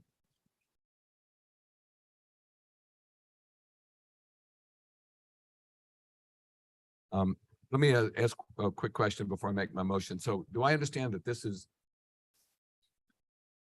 historically, a long time ago, there were two houses put on this property, So on this one lot? when my mother and I purchased the property in 1996, believe it or not, there was just a corner store, a single shotgun, and nothing else. It had never been built on. I would dig up horseshoes in the back of the yard. I'd heard of horses being kept there for the grocer and so forth from way back in the day. So it's actually new construction that we built with these two houses. That corner building is the original corner store footprint. And so so we built on what was unbelievably virgin ground. And basically, okay, that's good. Thank you. Okay. I'm gonna move for approval rather than denial.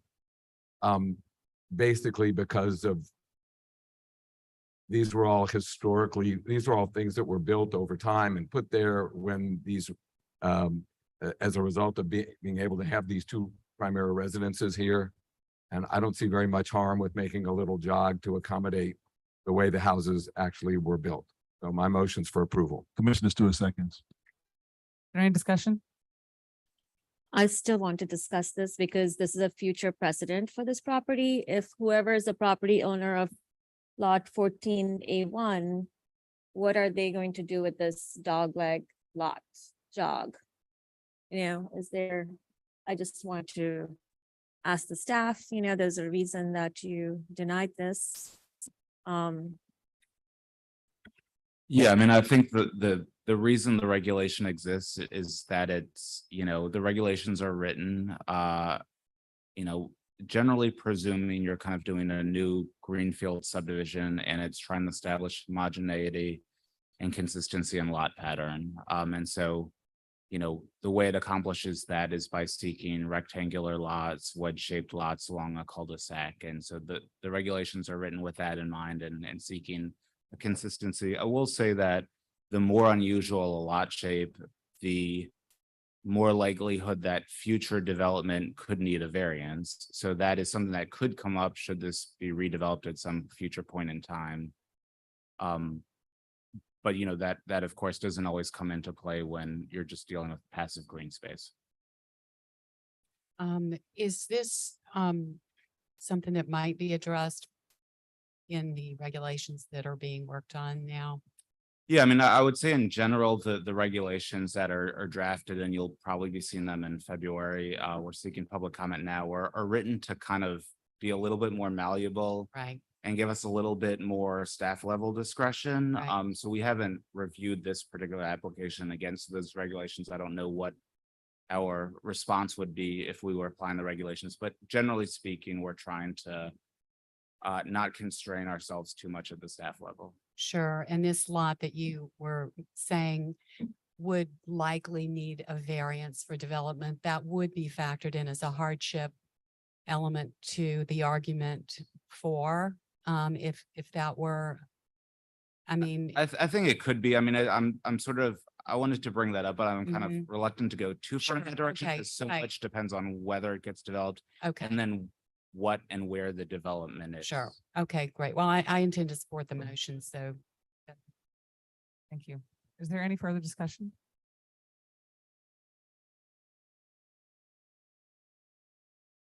Now I'll call the question.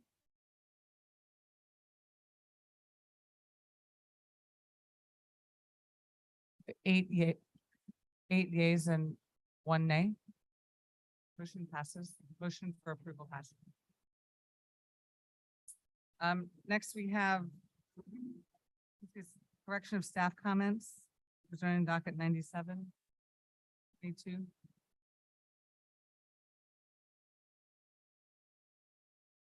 Yes, this is just to clarify the record on an application that you took action on at the last meeting. So as you may recall, at the last meeting, you considered the rescission of a conditional use for a wine bar on Magazine Street. One of the things that came up in the discussion is whether the tenant was required to receive mailed notice of the public hearing as part of the normal course of action. I made the incorrect statement that the tenant was not required to receive notice. In fact, the tenant was required to receive notice. We believe they were provided notice based off of the mailing list that we've used. And so that was cited by Commissioner Stewart when making a motion. And so just to correct the record, we wanted to make that note. We've also put a note to that effect in the staff report that has been transmitted to council. So the record should be clear at this point. There's no need for you as a commission to take action unless you would like to. Noted, thank you. Next is master plan, future land use map amendment application acceptance. Yes, thank you, Madam Chair. Over 100 amendments were proposed to the future land use map prior to the October 14, 2022 deadline. At the CPC's last meeting, December 13th, the commission voted to add one additional amendment proposal in an area of Algiers adjacent to the intercoastal waterway. Since that proposal did not set specific boundaries, the staff recommends setting boundaries and a specific change of future land use map categories to be proposed. And in light of the CPC's comments about this area, the staff also recommends amending a previously submitted proposal for the planned development area that was also discussed. The staff would also like to take this opportunity to honor the recently received request of Councilmember Oliver Thomas to include 3 sites in New Orleans East for consideration. The proposed amendments are for in Planning District 9, a location at 4402 Renee Street, 5400 Reed Boulevard, 17600 Paris Road, and in Planning District 12, an area bounded by Bennett Street, the Mississippi River, the Intercoastal Waterway, and Momus Avenue. And also in Algiers in Planning District 12, an area bounded by Momus, Solon Place, Woodlands Highway, and the Intercoastal Waterway. So this the step you would take today, if you approve, would only add them to the list for consideration, and we have plenty of time to get them on the maps before the planning district meetings in these 2 areas. So we recommend that you direct us to consider these 5 areas. Thank you. Are there any questions or motion?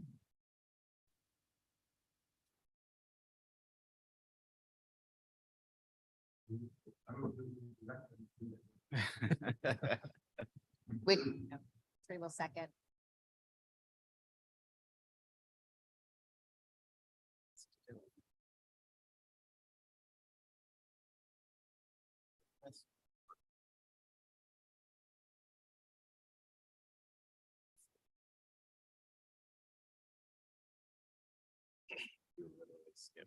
There's no discussion. Let's vote our machines. And for record, it's Commissioner Sieg who made the motion.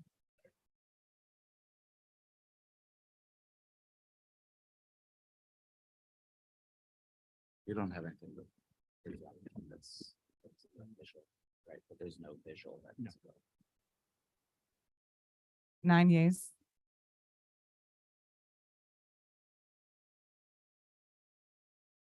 Next is property acquisition 123. Yes, thank you, Madam Chair.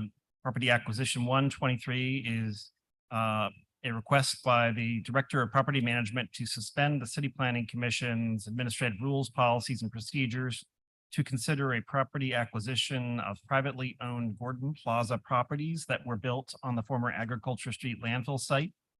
If you approve the rules suspension, the property acquisition will be heard at the next meeting, January 24th.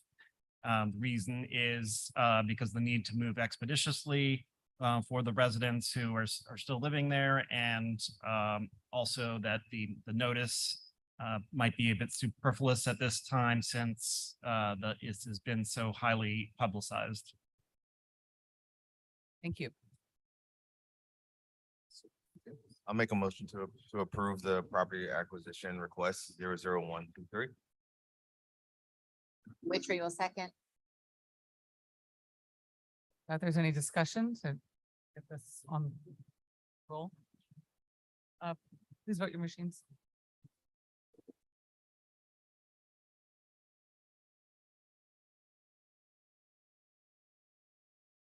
Commissioner Alexander's recused herself. It's gonna be eight yays and 1 recusal.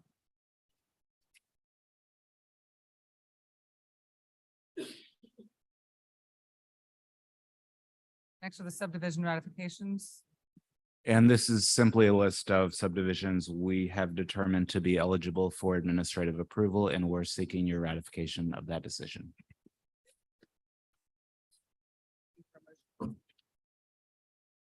Looking for a motion. Move ratification. Second, Commissioner Stewart.